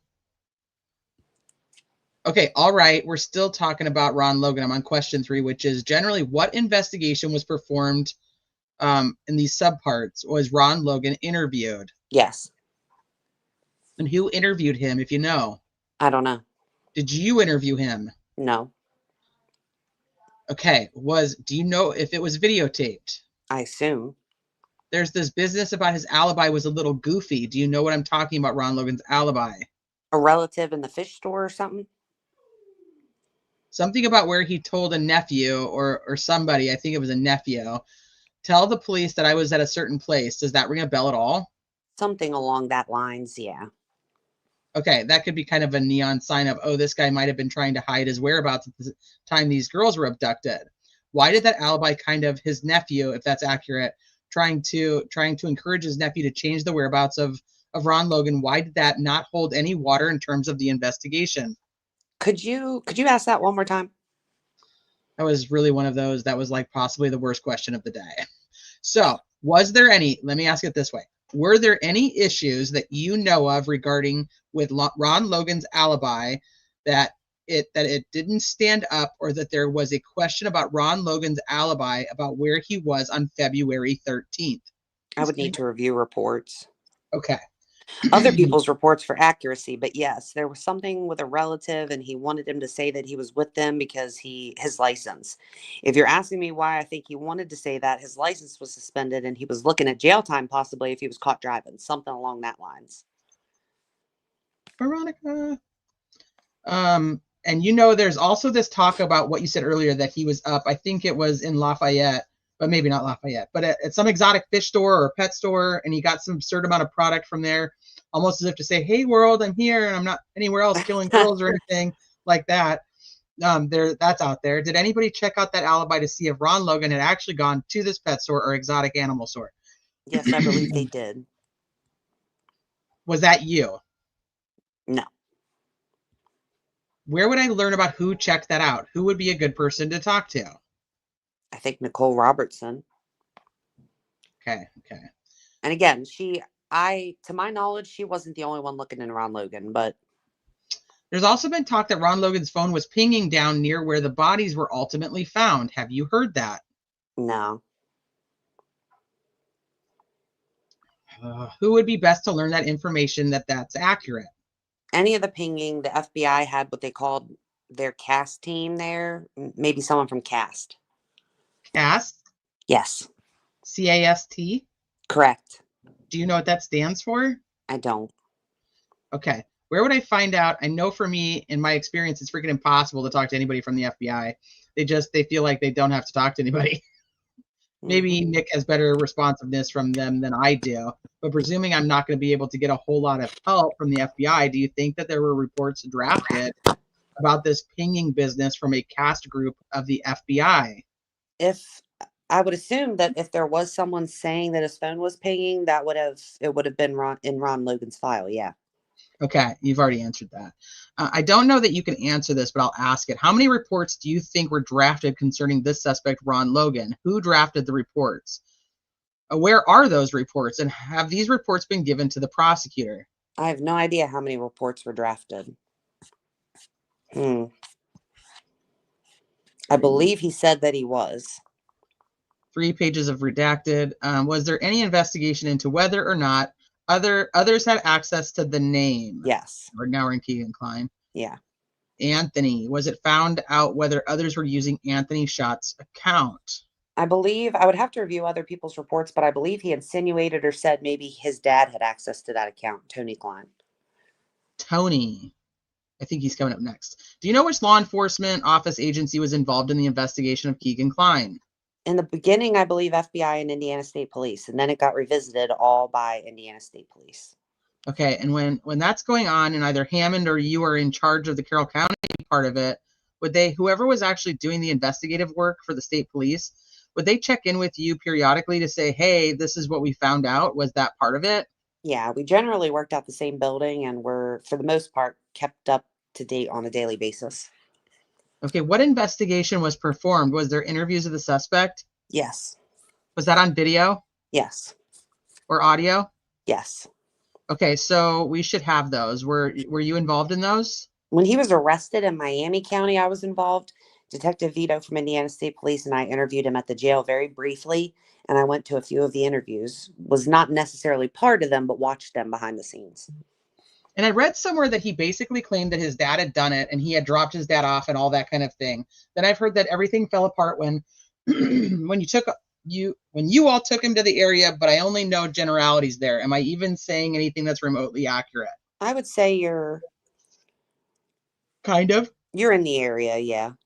Okay, well, just tell me then what happened there. Why he did say Keegan Klein did say my dad came back bloody and stuff like that. Is that I don't remember if he specifically said that. He did say that he was with his dad and drove here, and his dad left and went and did something and came back. and was that while he was in jail, Keegan Klein, that he made that claim? Correct. Okay, and then at some point in time, did you guys get him out of jail to go do something like at the scene? Yes. Okay, tell me about that. I was not a part of that. Okay, who was a part of that? Jerry Holman. Hey, Daisy ass. Yeah, of course he was. Okay, and did Jerry talk to you about what happened when they were at the scene? Yeah. Well, what happened according to Jerry? Again, maybe not verbatim, but Keegan said that they parked in the cemetery, I believe. His dad was gone for a while, came back. He told Jerry they were in some vehicle, told him how they got there, but no vehicle like he described is on that would have drove by the Hoosier Harvest store. There was nothing related to that vehicle on the video. That doesn't actually mean anything. Yeah. Was it like, I say his name wrong, but Keegan Klein like challenged by Holman or anything else or anyone else? Like, you're not telling the truth. This, like, what you're saying doesn't add up to the crime scene. Was that like that kind of thing going on? Yeah, I believe they did. Okay, and we can find out more from Holman, but did Holman walk away thinking Keegan Klein is full of crap, basically? Yes. Okay, I assume so, yes. that's the legal Yeah. vernacular for it. Was there ever a search warrant for who the fuck knows because it's redacted? Recall with Richard Allen was they were from the same place, and I believe Tony Klein they lived close together or something like that. Okay, they're not. That's again another lie that they keep pushing to the public. They did not live close to each other. Richard Allen didn't live in Peru. Okay, and I appreciate you saying that because that's more Tony Klein related. But I mean, since Keegan is his son, okay. Do you know how Keegan got his first name? I know what his dad said, I believe, yeah. What did he say? There was a strip club in Logansport called the Kagenstein, and his name is Kagan. Didn't Rosie ask Holman that? Mm-hmm. Was Keegan Klein forensically connected to the crime scene in any way that you know of? Not that I'm aware of. No, her mom lives there. His mom lives in Mexico, Indiana, but her mom lives in Peru. Kathy Allen's. Not that I'm aware of. And hi, Miku. Did he take a polygraph examination, Keegan Klein, if you know? I don't think so. Why not, if you know? He did take one in 2017. I believe he declined it, and I believe he had an attorney tell him to decline it. Oh, okay. Did he ever confess to the crimes, Keegan Klein? That he personally did it? Right. No. Okay, so I know that Keegan Klein took a polygraph in 2017. I don't think he ever took another one. Tony Klein does take one in 2019, 2020. And they both passed, just FYI. In the times that you were in jail and you were watching the interviews of Keegan Klein, those were videotaped, I'm presuming. Say that one more time. When in Miami County, Keegan Klein and you were watching him being interviewed. Were these interviews videotaped? Yes. Okay, let's go on. What time is it? Rosie says it's 11. Baldwin says okay. And Baldwin says, let's go to Tony Klein. Why was he a person of interest or a suspect? Along the same basic lines as Keegan was. Along the same, okay. Was it, I don't know why I can't see straight today. Was it more than Keegan had implicated his father somehow? Was it independent of that Tony Klein was on your radar screen? I think somebody else could probably answer that way better, but I believe it was because Keegan implicated, or there was the possibility that Dad had access to the Snapchat stuff too. Give me 1 second, sorry. Mm-hmm.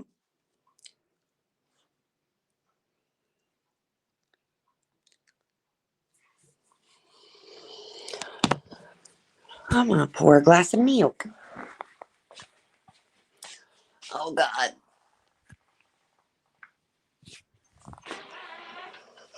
Exactly, Miku's headphones. Exactly. Rick isn't part of the family wreath. He's the outsider.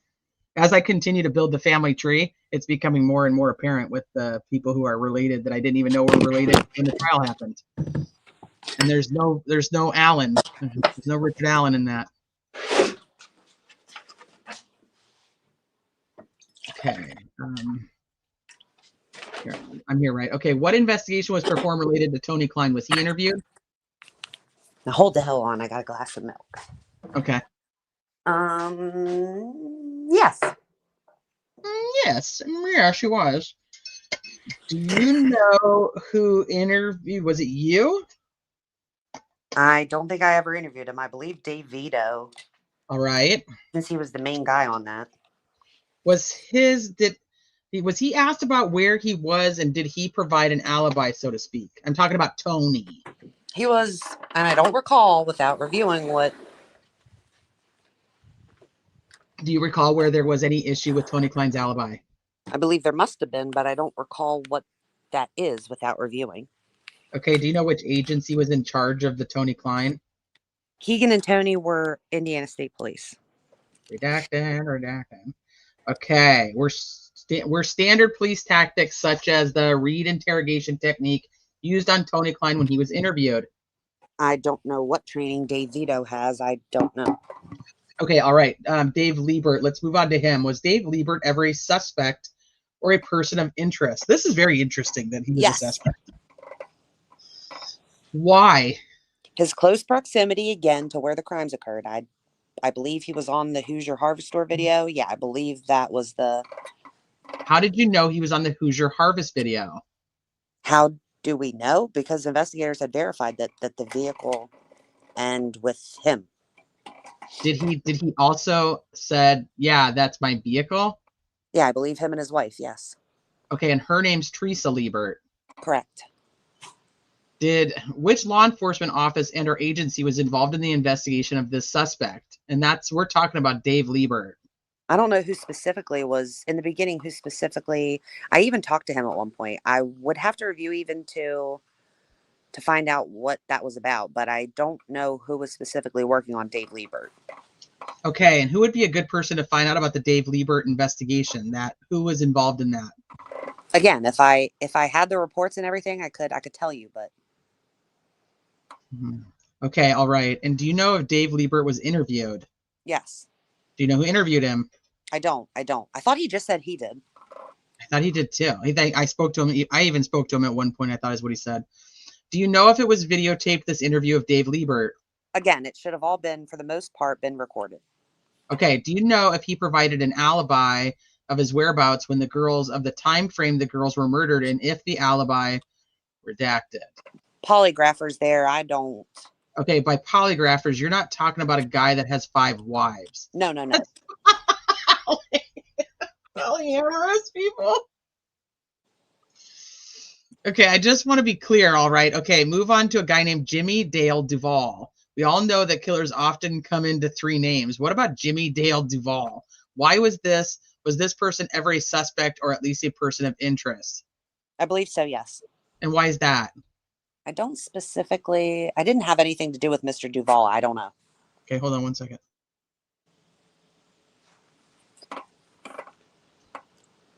Do you know who did have something to do with Mr. Duvall?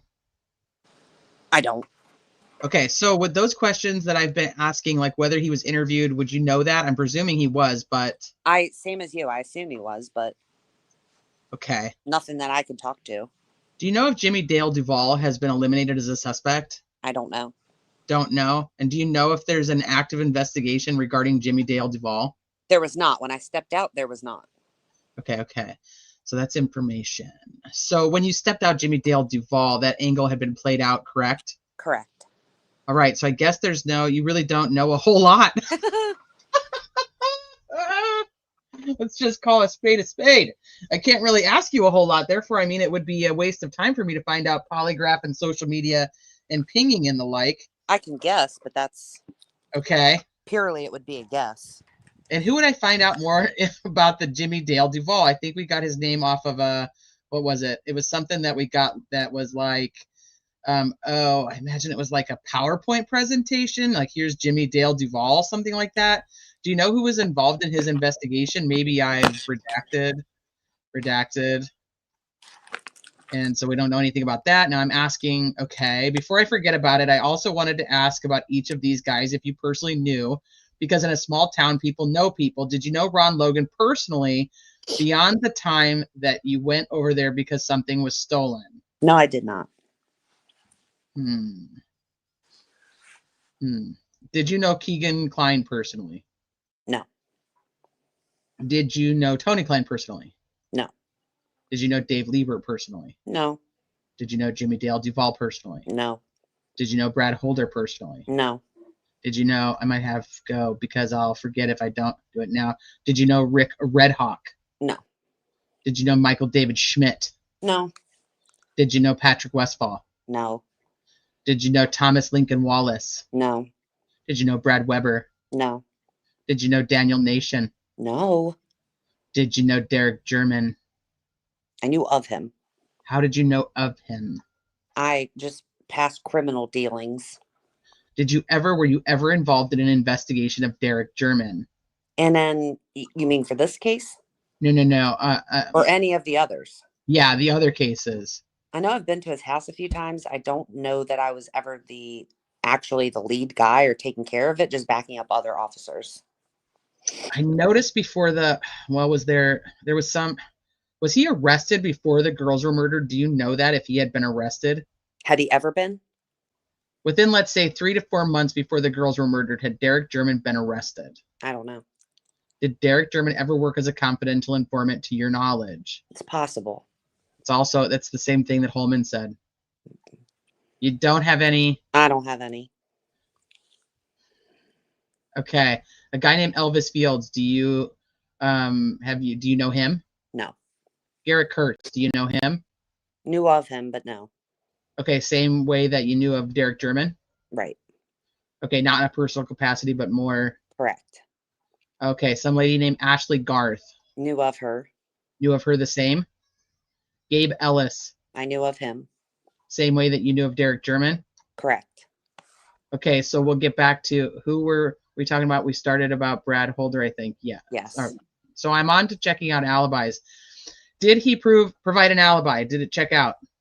I remember seeing something about him working out. I don't know whether that checked out or what have you. Okay.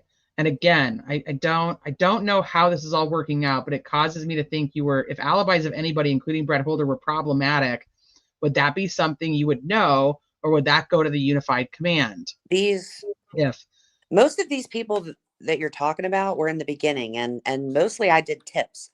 So we knew about all of these. I knew of all these people, but to get into the weeds and specifics, I didn't have almost nothing to do with any of the names you read off. So for me to get in the weeds, everything that I'm doing would be guessing. But you do. Things would have been brought to us at that time, decisions made and things like that. I just don't specifically remember it. It's not something that there would be a report on that Joe Blow brought this to us and he said, this is what Brad Holder said. Okay. And we said, okay, stop or keep going. There's nothing like that. Okay. But you would have had access to all of the information related to all of these guys. Correct. Okay, let's see. Do you know if Brad Holder's phone was pinged or was his social media checked out? I don't know. Okay, was there a search warrant for Brad Holder of his home or anything else? I don't know. I guess I'm confused. Like, if Liggett's part of this unified command, is it because they were at the beginning and Hammond was actually the one from Carroll County there? He really acts like he doesn't know anything about the investigation. Because he was like a tip guy back then. Yeah. Is that really is that what it is? Like, so when he's saying like unified command gets together and makes the decisions and we all typically agree unanimously, is that just because Hammond was the guy there before? I don't know, but he would know about all this stuff because if he was the tip guy, there was tips coming in about them. All of them. So.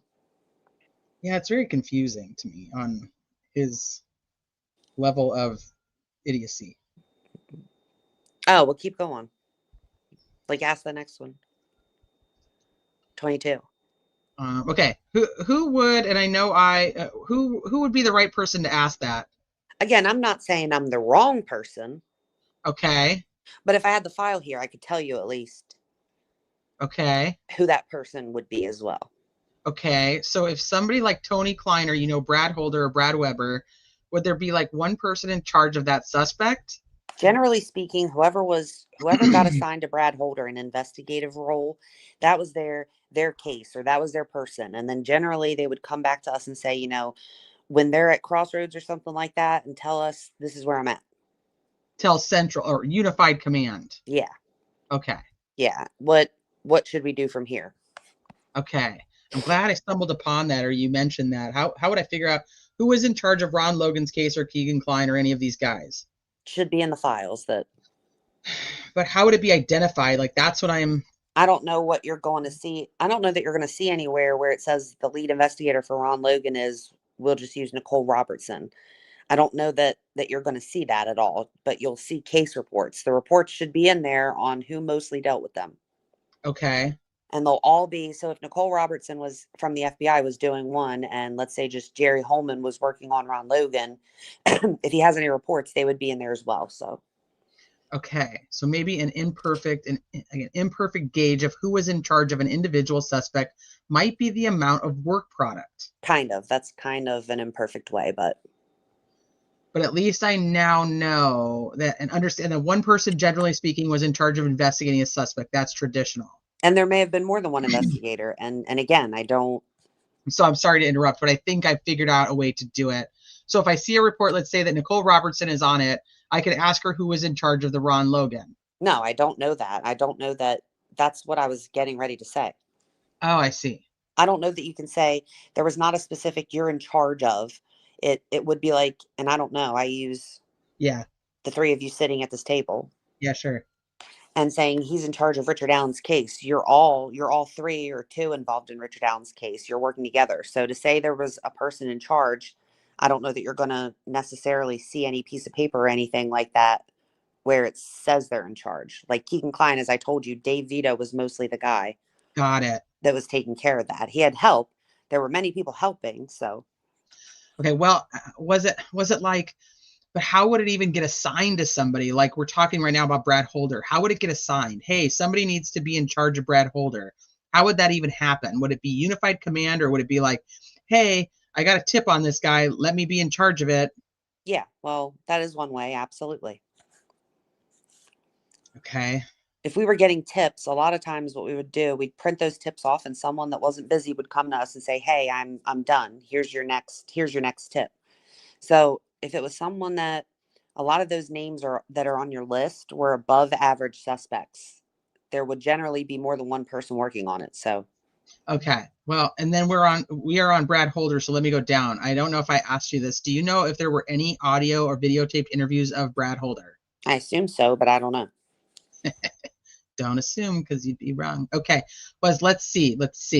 Has this suspect, Brad Holder, been eliminated as a suspect or a person of interest? I believe so.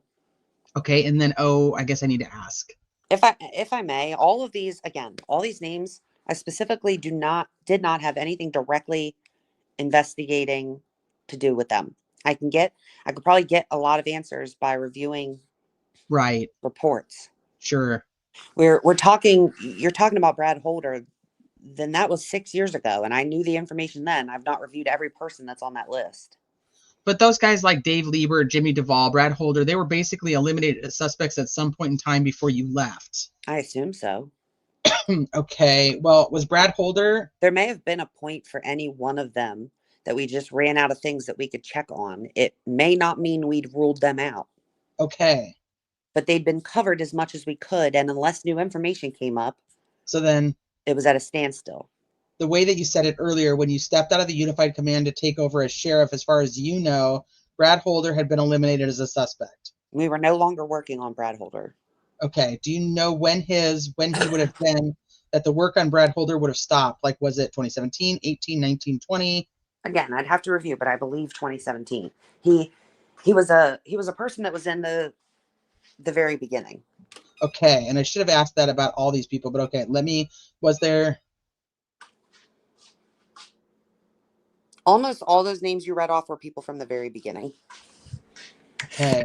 And were they stopped being worked on in terms of an active investigation in 2017? Like all of those people, Ron Logan, Keegan Kline, Tony Kline? I mean, I guess not, because Keegan Kline... Nope. Back? Yeah. Okay. I could answer that question better for you as to when I left here. Was there anybody actively looking at Ron Logan? To my knowledge, no. Okay, well, let's do it those two ways then. At the end of 2017, and by the time you left, and you left in what, 2021, you said?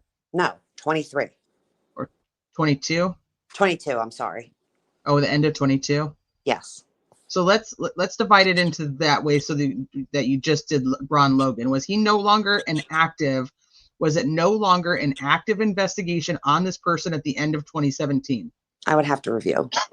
Okay, let's do Kagan Klein. Was he being actively looked at as a suspect by the end of 2017? At some point, someone told us that he was in Las Vegas during the murders. So that could have been in 2017. We later found out in 2019 that information was wrong. So new information came up. Right. And we looked back at Keegan Klein and Tony Klein. And I want to say I want to use that end of 2017 as one marker, and then when you left at the end of 22 as a different marker. And that includes if new information came up. So Keegan Klein, in my mind, the way you say it is there was an active investigation still going on in 2019, even though it had stopped before. Correct. So what about Tony Klein? By the end of 2017, was there any active investigation going on regarding Tony Klein? The same as Keegan, that it had stopped at some point, but we got information and picked it back up. Dave Liebert, was there an active investigation on Dave Liebert ongoing by the end of 2017? I don't believe so. Was there an active investigation going on related to Jimmy Dale Duvall by the end of 2017? I don't know. We're done by 2017 or not. Fair enough. And that... Does that clear it up a little bit? No. That helps a lot.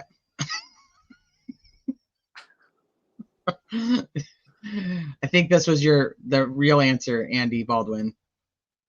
I'll move on because that does help me out. So I will ask, by the time that you stepped aside, January 1st of 2023 then. Okay. Was there an active investigation going on Ron Logan? No.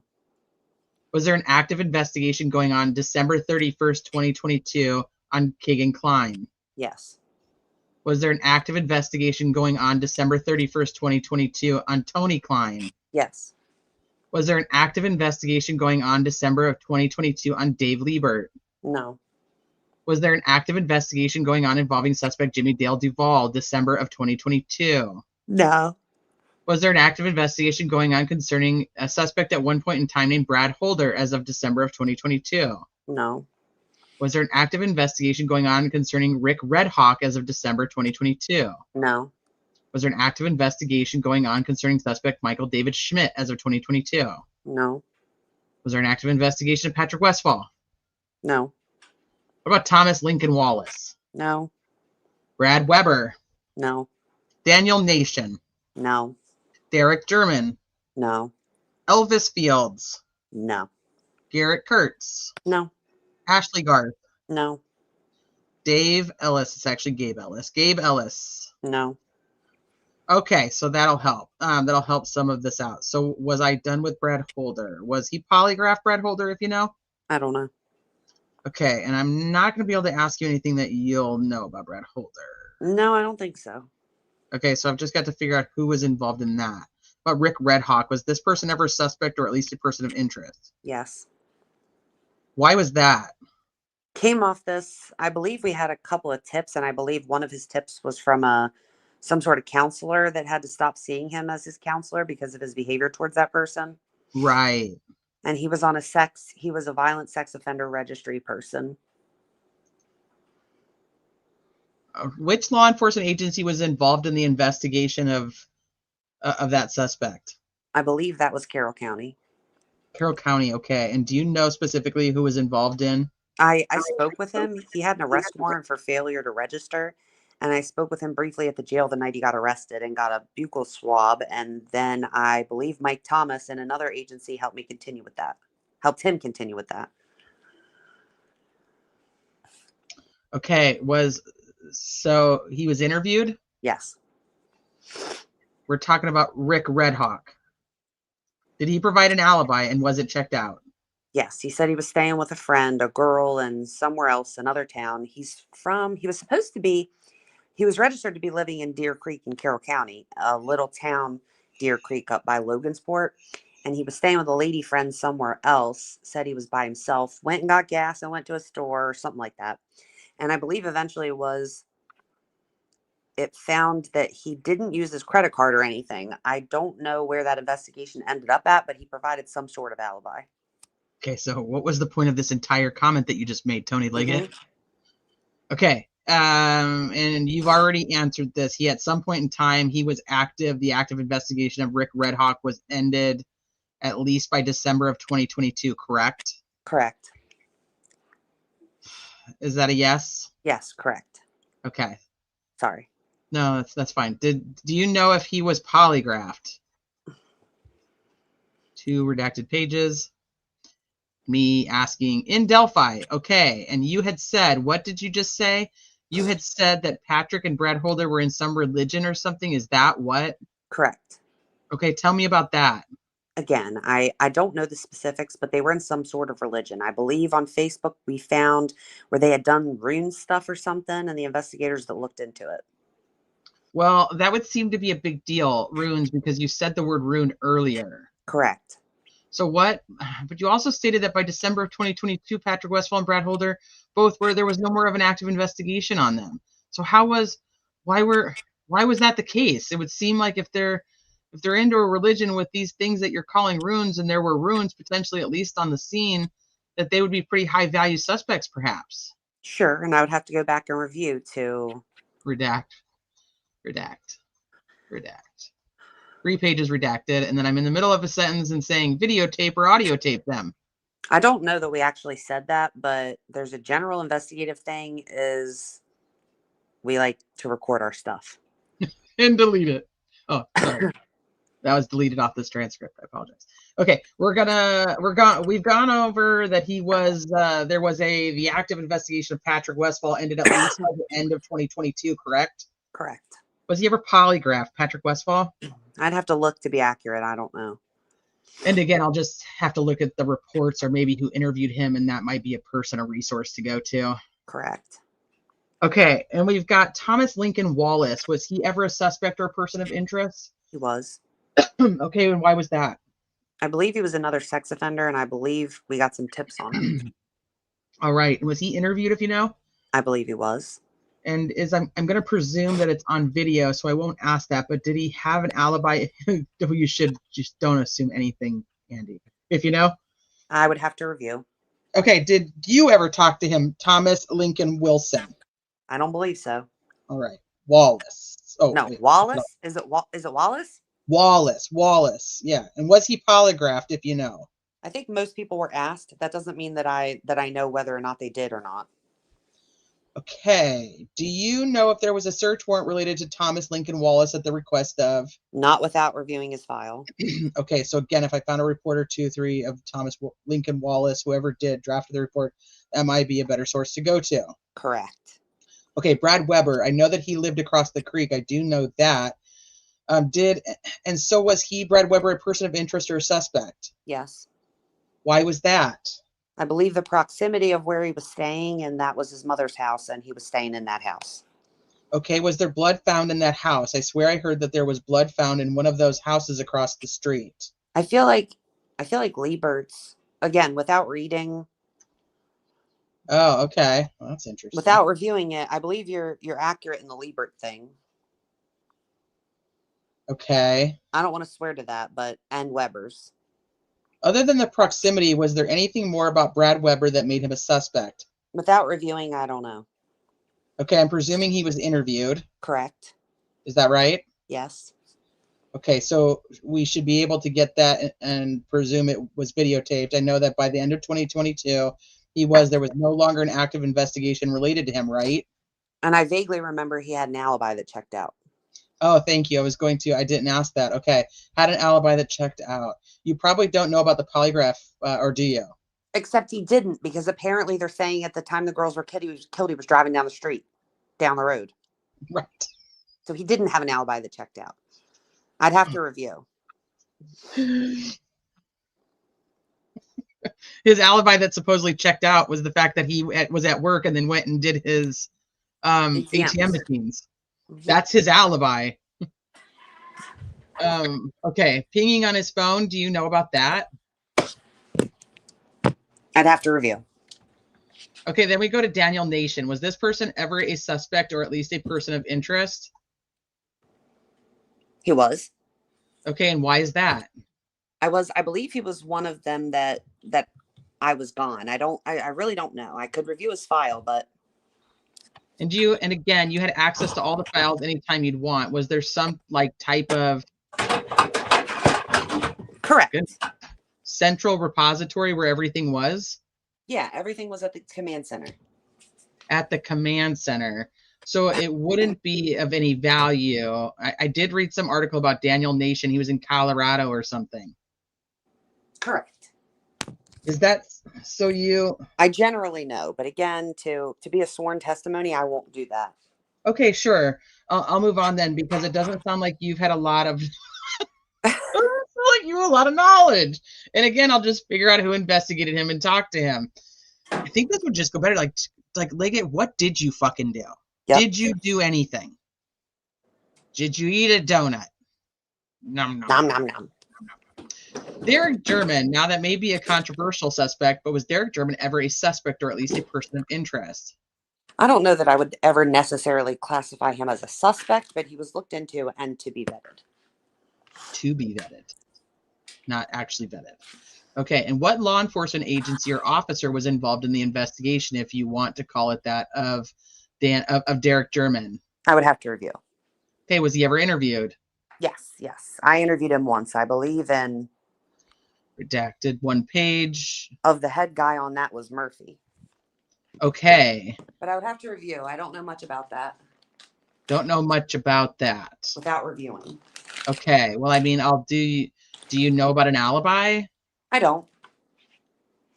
Okay. And we know that by the end of December of 2022 is no longer being actively investigated as a suspect. Is that correct? Correct. Let's see. Polygraph. Polygraph administered, if you know? I don't know. Okay. Pinging of his phone, if you know. I don't. I would have to review. Okay. How about Garrett Kurtz? I think you said you'd heard of him before. Correct. Was he a person or a suspect or at least a person of interest? Yes. Okay. And why is that? I believe there was information developed that he had ties to Ron Logan, and Mr. Kurtz was in jail for another murder in Newton County, I believe. Okay. And was possibly being looked at for one in White County. Did he have an alibi that worked out, if you know? I don't believe so, but I would have to review to be accurate. Do you know which law enforcement agency was involved in the investigation of Garrett Kurtz? Indiana State Police. I went to an interview with him in jail, and did you participate in it or just watch? He's a watcher. Yeah. I ended watching for tips. Hey, Jer. I ended up myself and Dave Vito ended up getting into that interview. But he still watched, just like he watched Mullen and the one of Rick. Always watches. Lady Batman asked, wouldn't the ATM have cameras that would prove or disprove his alibi? Reading? No, I said this is what Lady Batman just commented. Wouldn't the ATMs have cameras I might that would have proved or disproved his alibi? What top of the line detective work? I think part of the issue is I don't think anybody ever went to go even check to see if he actually did that or not. It didn't matter to them because they were stuck on the fact that he wasn't there at 2:13, so he couldn't be the guy on the bridge. Mm-hmm. And therefore, they didn't care what he was doing. You know, Fish, I was thinking this exact same thing. Like every other investigation, you have like your top 2 guys who know every fucking thing about it. And yeah, they may have other people like going with them for interviews and whatnot, like as backup.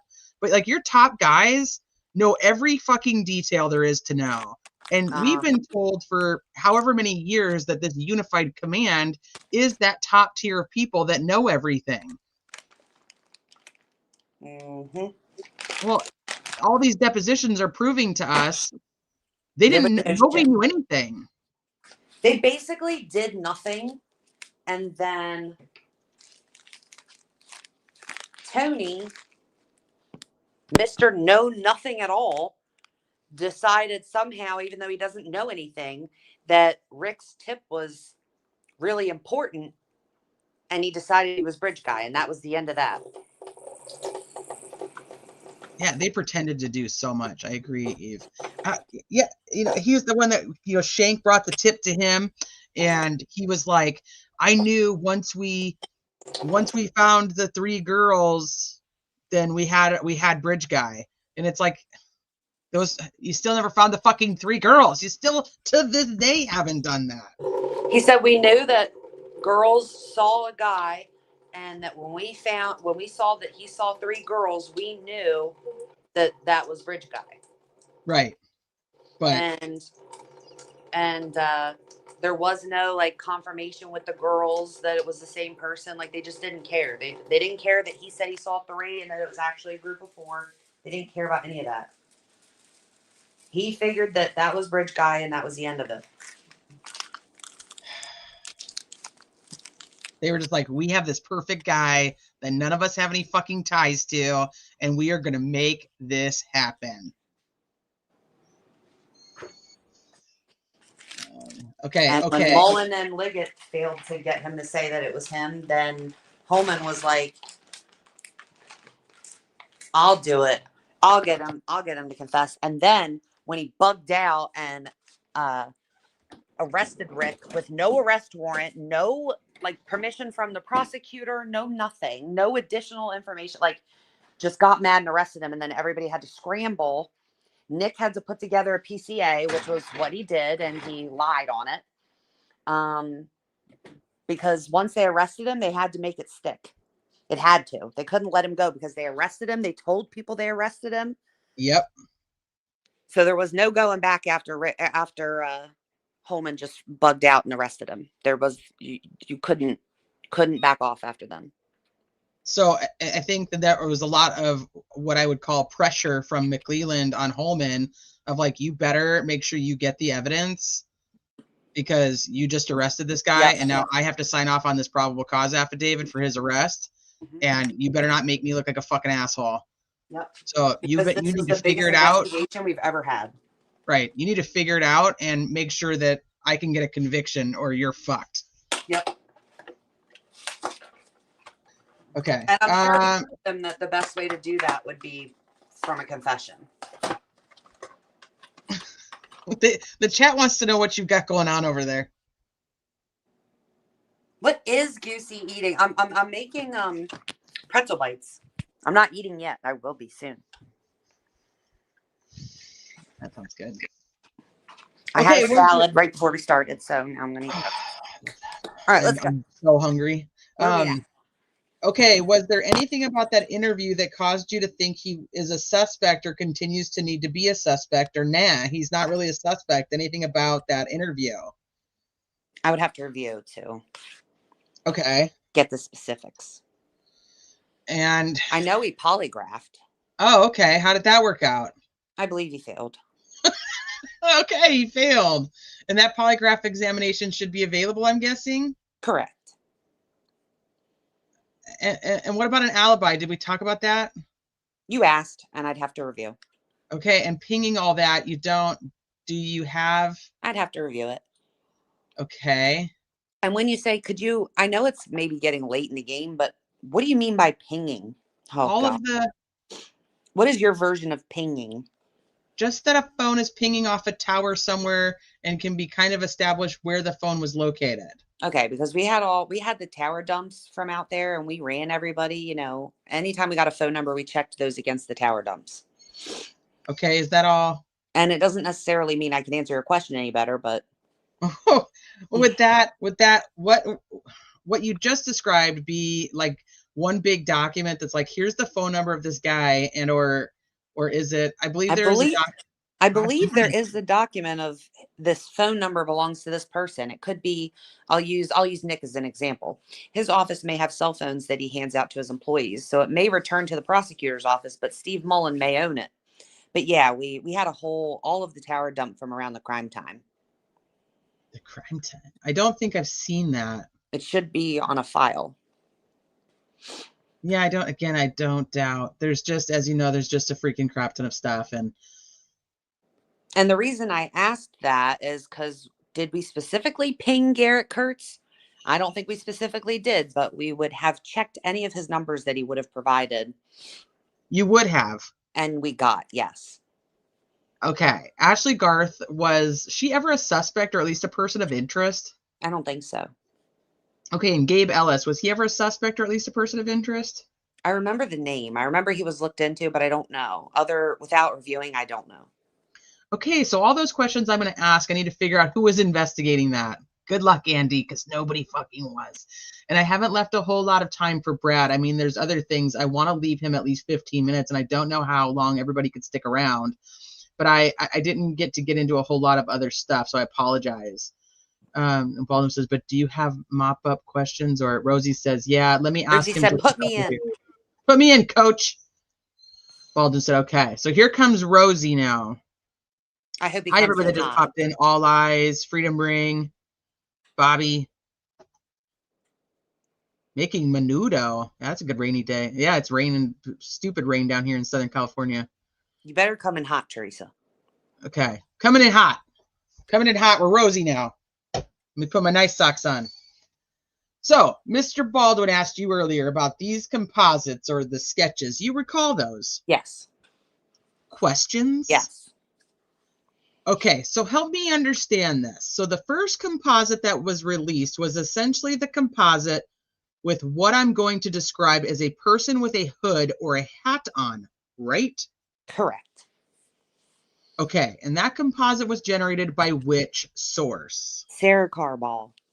Okay, and the second composite, which he asked you about earlier, was the composite that was generated by Betsy Blair, right? Correct. Basically, I guess the question is, was it the information that she provided you on her own without the assistance of others? Was it that information that was parlayed into that sketch that generated that sketch? She sat down with a sketch artist, and the sketch artist sketched what she was describing. Yes. No one else played a part in generating that description other than the sketch artist. Correct. Okay, I personally want to say I will not ever believe that is Sarah Carbaugh's sketch.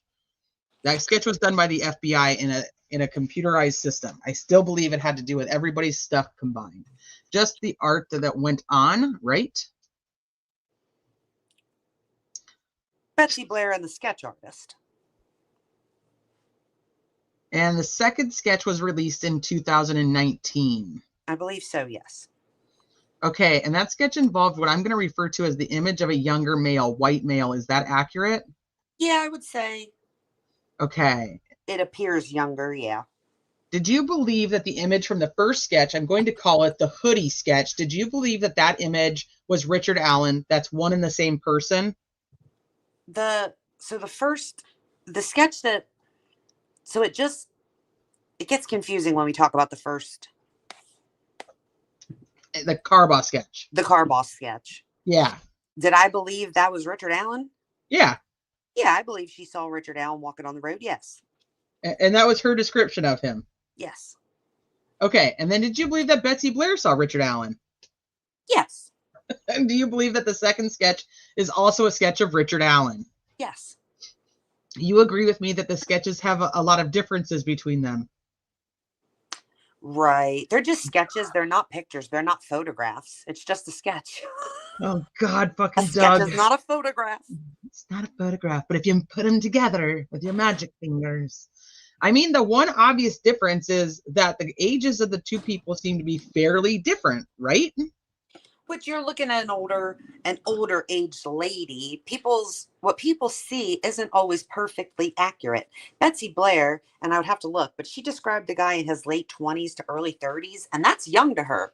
Whereas Sarah Carball, I can't remember again off the top of my head what she said the age of the person she thought was, but to her, 20 to 30 that person could be older. So no, Tony, no.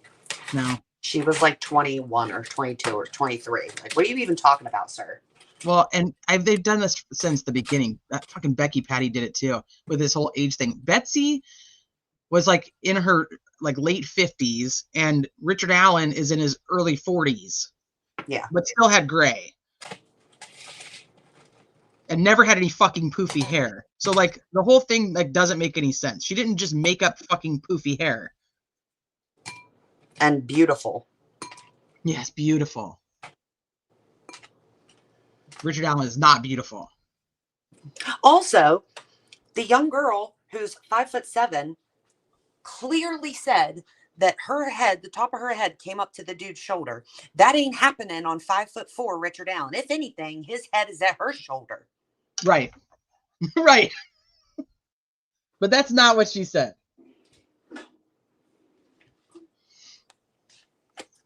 Okay, I don't even know where I am. So what you're saying is it depends on whose perspective it is. Sure. But my question is, you think both of those people saw the same person, Correct.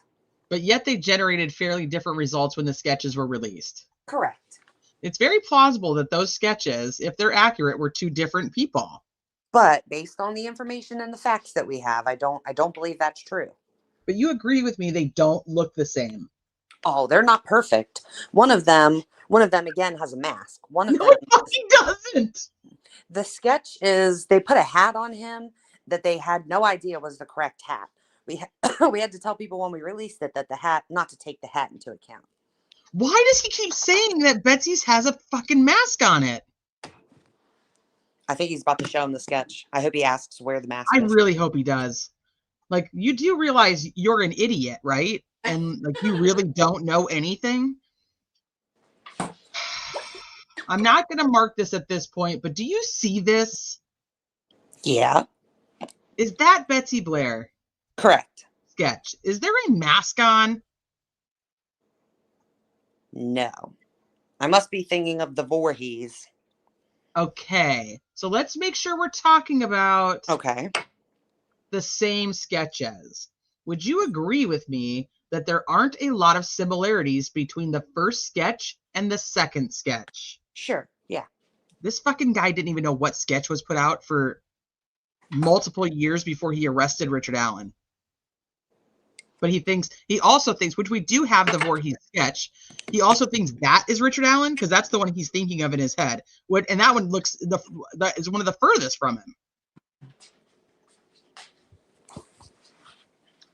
It's hard to find more dumb individuals, to be honest. So. God, it's so fucking painful.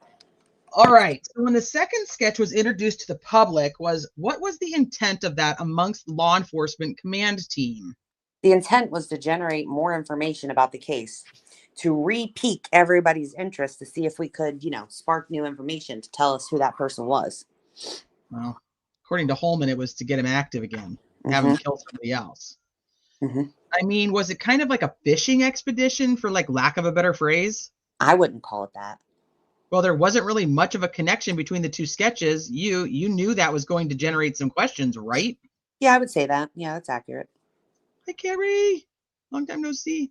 It was pretty obvious that the second sketch was going to cause the general public to say, hey, wait a minute. Are you now focused on somebody else? That was a possibility, yeah. Did anyone outside of the law enforcement community put any pressure on you or your team to release that second sketch? Did anyone outside of law enforcement? Is that what you said? Yes.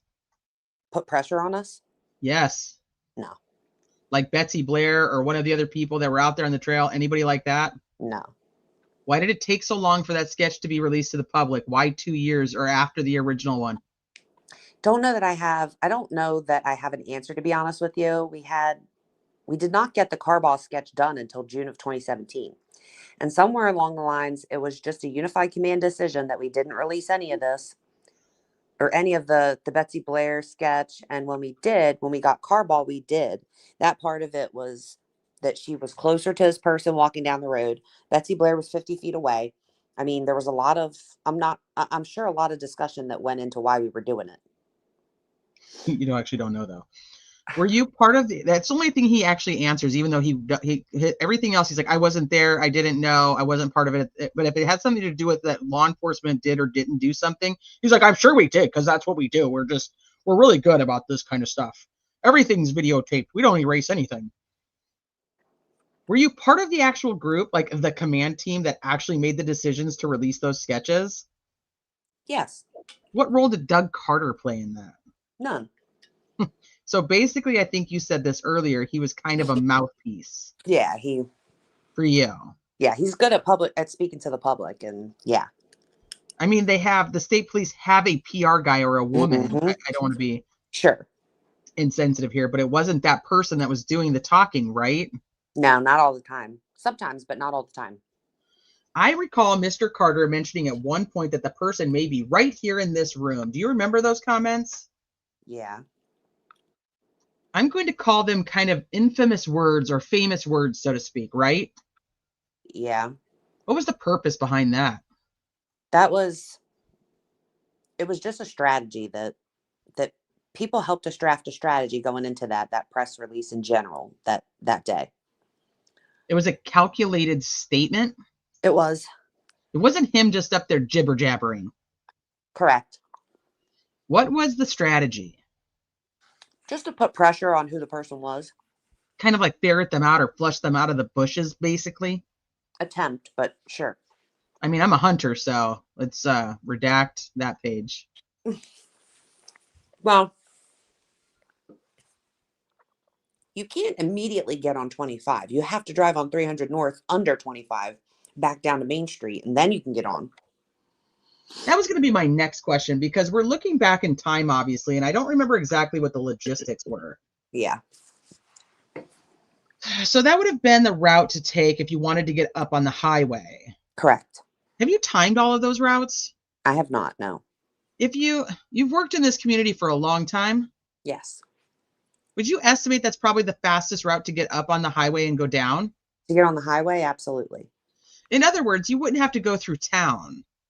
Correct. Talking about Westville now, you said you went up there. You weren't really sure when. You don't believe that Rick was represented at the time? Correct. Was there a plan in place amongst the law enforcement authorities that went up there to try and interrogate him before you went up?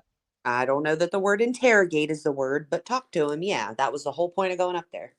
Was there anything at that point that was unique that you had learned since you arrested him that you wanted to address with him? Not off the top of my head, no, I don't think so. So nothing had changed from the time of the arrest to that point.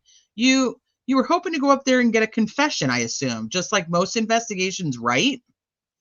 Sure. Okay, Andy asked you about what I'm going to refer to as an ongoing investigations. And I think you said that you hadn't been involved in a whole lot generally in the past several months. In fact, you said you kind of Currently? cut out of this in January. Right. I think I know the answer, but tell me, why is January you kind of stepped down? A new role, sheriff. So was it because you had just other responsibilities and you didn't have time for this, basically? Correct. I have other responsibilities, still have meetings, and I don't want to say I'm not a part of it. I just haven't done any of the investigating or anything like that. Who were I think I'm just going to ask you this question. Who were let's just say the 5 law enforcement officers involved in this case that you think had the most knowledge about the entirety of the investigation? Myself. Yes. Myself. Oh, Steve fuck Mullen. off. Oh, fuck off. Steve Mullen, Dave Vito, and Jerry Holman. You have got to be kidding me. Is that really what he thinks? And they don't know anything, so that's really saying a lot. Don't know anything. So Mullen, Vito, yourself, and Holman. Yeah. And who else did you say? Say them again. Mullen, Vito, Holman, and yourself. You're supposed to say who's, and I'm going to cut you off. Who's? Jay Harper. Right. Oh, was Tobe Lesenby very active in this investigation while he was the sheriff? No. Do you know why? He was the sheriff and not an investigator. And I know that from sitting in depositions like this and living around cops my whole life, I understand that, not everything is like it is on TV, but where did the buck stop when it came to make the decisions about, hey, we're going to release this sketch or we're not? Was there somebody that was making a final call? Was there a chief, so to speak? Unified command. It was not one person. Not one person. And Baldwin pipes in and says, while he's looking, I have a couple of questions, but keep looking. That way we can multitask here. So now Baldwin's asking, did you say that the hat, what did you say about the hat on the sketch? Number 1, the Sarah Carbaugh hat. That's all redacted. Why? I believe so. I believe they are. I don't recall ever seeing one. I don't know if I'm still Baldwin or not. I think I am. Again, that doesn't mean it's not here. I believe they are. I would have to double check for you to be accurate about that, but I believe they are. How many sketch artists do you believe worked on this case? The one from the Carball sketch was from the FBI. The one that did maybe any other sketch that we had done was from state police. So I think just 2. Just 2 sketch artists total. Yeah. There weren't multiple ones from the state police that you recall. Don't think so, that I recall. I believe there was just 1 from state and 1 from the FBI. Okay, so I guess I am Rosie. Yeah, you're Rosie. Yep. Andy asked you some questions earlier about who showed up on the scene. I think there was a Giancola and a Yoder. Correct. And obviously a lot of other individuals out there, right, that were searching? Correct. Was there some admonishment to all of these people by law enforcement that they should not talk about this case? Not to my knowledge. Or what was at the scene? Not to my knowledge. Kind of a gag order, if you will? Not to my knowledge. There were obviously a number of witnesses that were children that were they were minors, I should say. It is probably a better word, that were out around the trail on the day in question. Would you agree with that? Correct. Kind of the same question. Were there directives from law enforcement for these people to not talk about any of this stuff publicly? Not to my knowledge. Back to the ongoing investigation questions. Are you aware of any other officers that are involved in this investigation that are actively interviewing witnesses or anything of that nature? It's ongoing this week, last month, and the last couple of months, because it sounds like you haven't been doing much on this. Do I know who's doing those things? Do you know if anybody is out there? Yes. What's going on? I mean, you've got a guy in jail, so what's ongoing? They're still working on things with Richard Allen. I'm sure they're tying up other loose ends. I mean, I know they're still out there doing stuff, yes. Are these law enforcement authorities or officers communicating with you about this, about what's going on? Are you getting briefings? We had a briefing or a meeting not too long ago, but Well, what else is there? just I know that I don't know what they're specifically doing. Okay. If that's your question. I don't know specifically. I don't specifically know. Well, what else is there to learn about Richard Allen? You mentioned it. I don't specifically know what they're doing. Okay. Well, when do you expect to get another briefing on what's going on? When we decide we need to have another briefing and get everybody up to speed. Who decides that? Again, it'll just be a unified command thing. Somebody will decide to have that meeting. Did Nick send you kind of the bullet point list of topics that I offered up to him last week in advance of the deposition today? Yes. Okay, and I'm kind of sort of looking for it right now. I know it's here somewhere, but I gave it to you. It's all right. Don't worry about it, Andy. It's fine.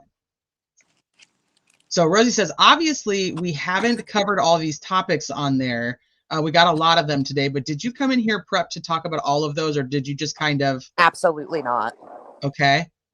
There's no way I was going to be prepped to be able to accurately speak on every one of these topics. Okay.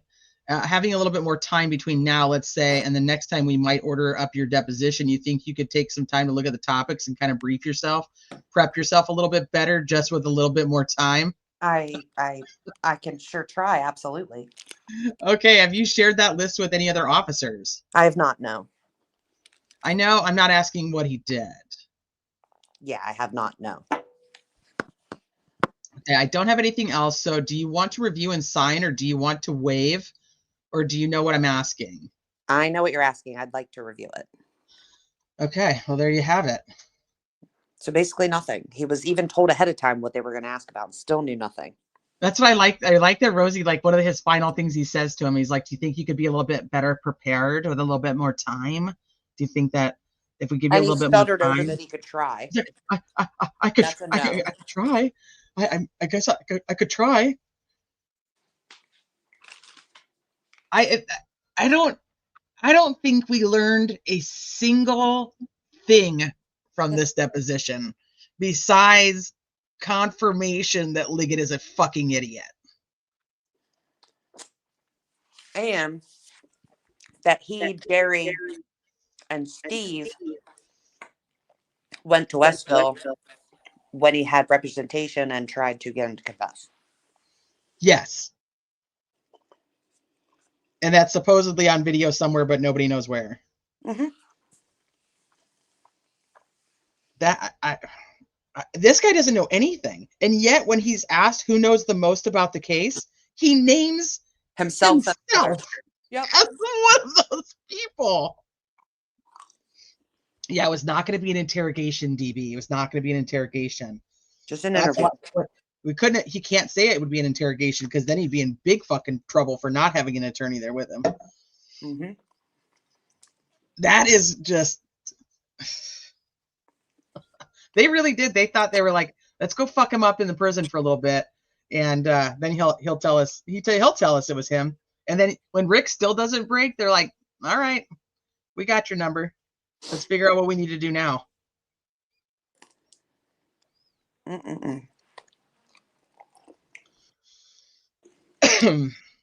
Well, they're a whole mess.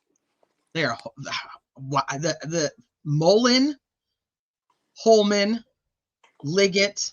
Who else did he say? Vito. Mm-hmm. Harper. And Harper.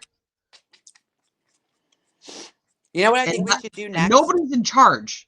That's the other thing. Nobody's in charge. There is no end person that says yes or no, this is what we're doing. I think next, and it's shorter, so we'll be able to do a shorter one. It's a little out of order, but I think we should do the undercover trooper. Undercover trooper? Okay. I haven't read any of the depots. I mean, I peeked at them to see that they were actually depots. What page was this in the 1,200 pages? Well, shit, I don't know. This is one of the last volumes. The last 4 volumes. For the depot? Yeah. Hold on. Dude, it's page 180 of, I don't know which volume.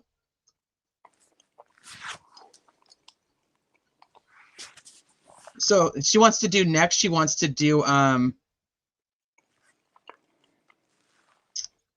the undercover officer, which is, so they gave us the deposition of this guy. They went through and tried to take out his name and like redact it because they care about that apparently. But then one spot they did not fucking redact his name. Like, I hope that guy is pissed. I hope he's so fucking pissed. I hope his supervisor's pissed. Yeah, there was 5 volumes that just came out. So 5 volumes of documents that are about 250 pages each. So the first one is a lot to do with like Todd Click and the stuff that had to do with the like the I keep wanting to say email, not the email, the packet that he sent to Nick, and then he also was like, hey, Nick's not talking to me, so I'm going to give it to the defense team. And then it also has the interview of Kathy Allen at her workplace. It has that transcribed.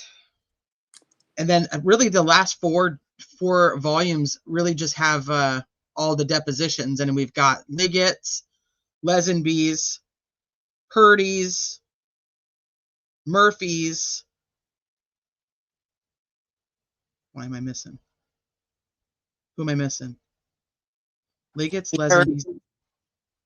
Winter, you always forget him. I always forget Winter. Yeah. So I fucking hate Winter. Yeah, so we have Lesenby, Liggett, which we just did. Winter, Purdy, Murphy, and an undercover cop. And Tobe. I said Tobe, no? I said Lesenby this time instead of Tobe. Oh, yeah. I totally messed you up on that one because I said Lesenby. So, okay, so next you want to do undercover mother? Mm-hmm. That they blasted, like the assholes that they are. But yet, if there's a page with Libby and Abby's name on it, they don't want you to talk about them anymore. Don't say their names. Somebody needs to depose Diener. I totally agree with you.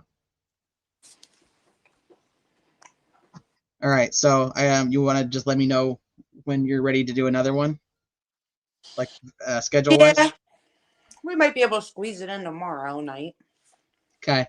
It's 79 pages, so. Oh, that should be about an hour and a half, if even. Yeah. I mean, we blasted through 171 pages or whatever today, except there was a lot of redacted pages, but whatever. There is a lot of redacted pages. But yeah, I still think that, well, I mean, this one, he doesn't fucking know anything, so there's nothing to talk about besides the fact that he doesn't know anything. Oh my And yet he thinks he's one of the people who knows the most. I want to know why nobody's being asked about Mike Nipple. Yeah, nobody cares about Nipple. It's weird. Yeah, if we didn't talk about the balls, we would have been much faster. Okay, so we'll try to do it tomorrow. We'll get our schedules together and try to do it tomorrow for the undercover depot. Undercover trooper. We need to come up with like a good name for him. Undercover trooper. Well, yeah, because I don't want to be the asshole who's blasting him out there too. We could be like Agent X. He could be like Agent X. Yeah. There you go, Thomas. Sleuthy showed it earlier. That one's for Thomas.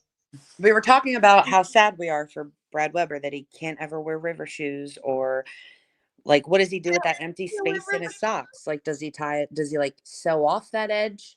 Does he like tie a knot in that side? You know. And like, does he really have a problem like with flip flops? Bro, there's no way he can wear Like, flip it's flops. just stick the little thing in the middle between the toes. It has to be sandals, like with the strap around the back, strap around the ankle. That's the only way. That's the only way. Like a pair of Has kids. to have the strap around the back because he has to can't hold on to it. Oh, it's so bad. It's so bad. I All would right. have a prosthetic. That'd just be me, though. I'd be saving my money to get me a fake toe. I'd have to do something, dude. I could not have my toe, not my big one, not my thumb toe. Like, if you're gonna take my toe, take the little one. It doesn't do anything. And also, like in sandals, that could be hidden. You don't usually ever see the pinky toe anyway. But the Yeah. thumb toe, man, Yeah. your eye goes straight The to the little thumb one. toe. All right, you guys, go enjoy the rest of your Saturday night. Thank you, Sleuthy, for taking your time today to come on and be Sheriff Tony Liggett.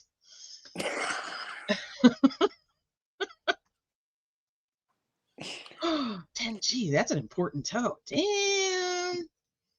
He doesn't get a discount on his pedicures. That guy I have never seen a pedicure ever.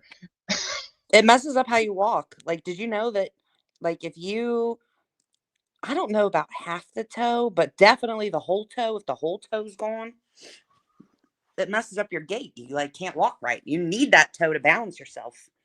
There's so much meth in that system. I don't think that he gives a fuck. He probably doesn't even know he lost it. He probably He's like, my toe's gone? What? When did that happen? Why did anybody tell me?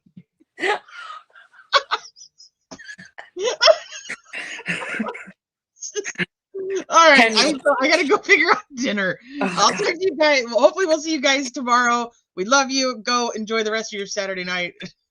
And thank you guys. As always, I know you have 1,000 other places that you can hang out, and you choose to hang out here with us, and we love you for it. Love you, bye. Love you, bye. Do you dare to follow me down? Head into the unknown.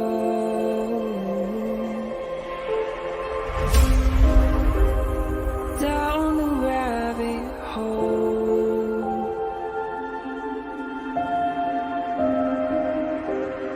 Where it stops, no one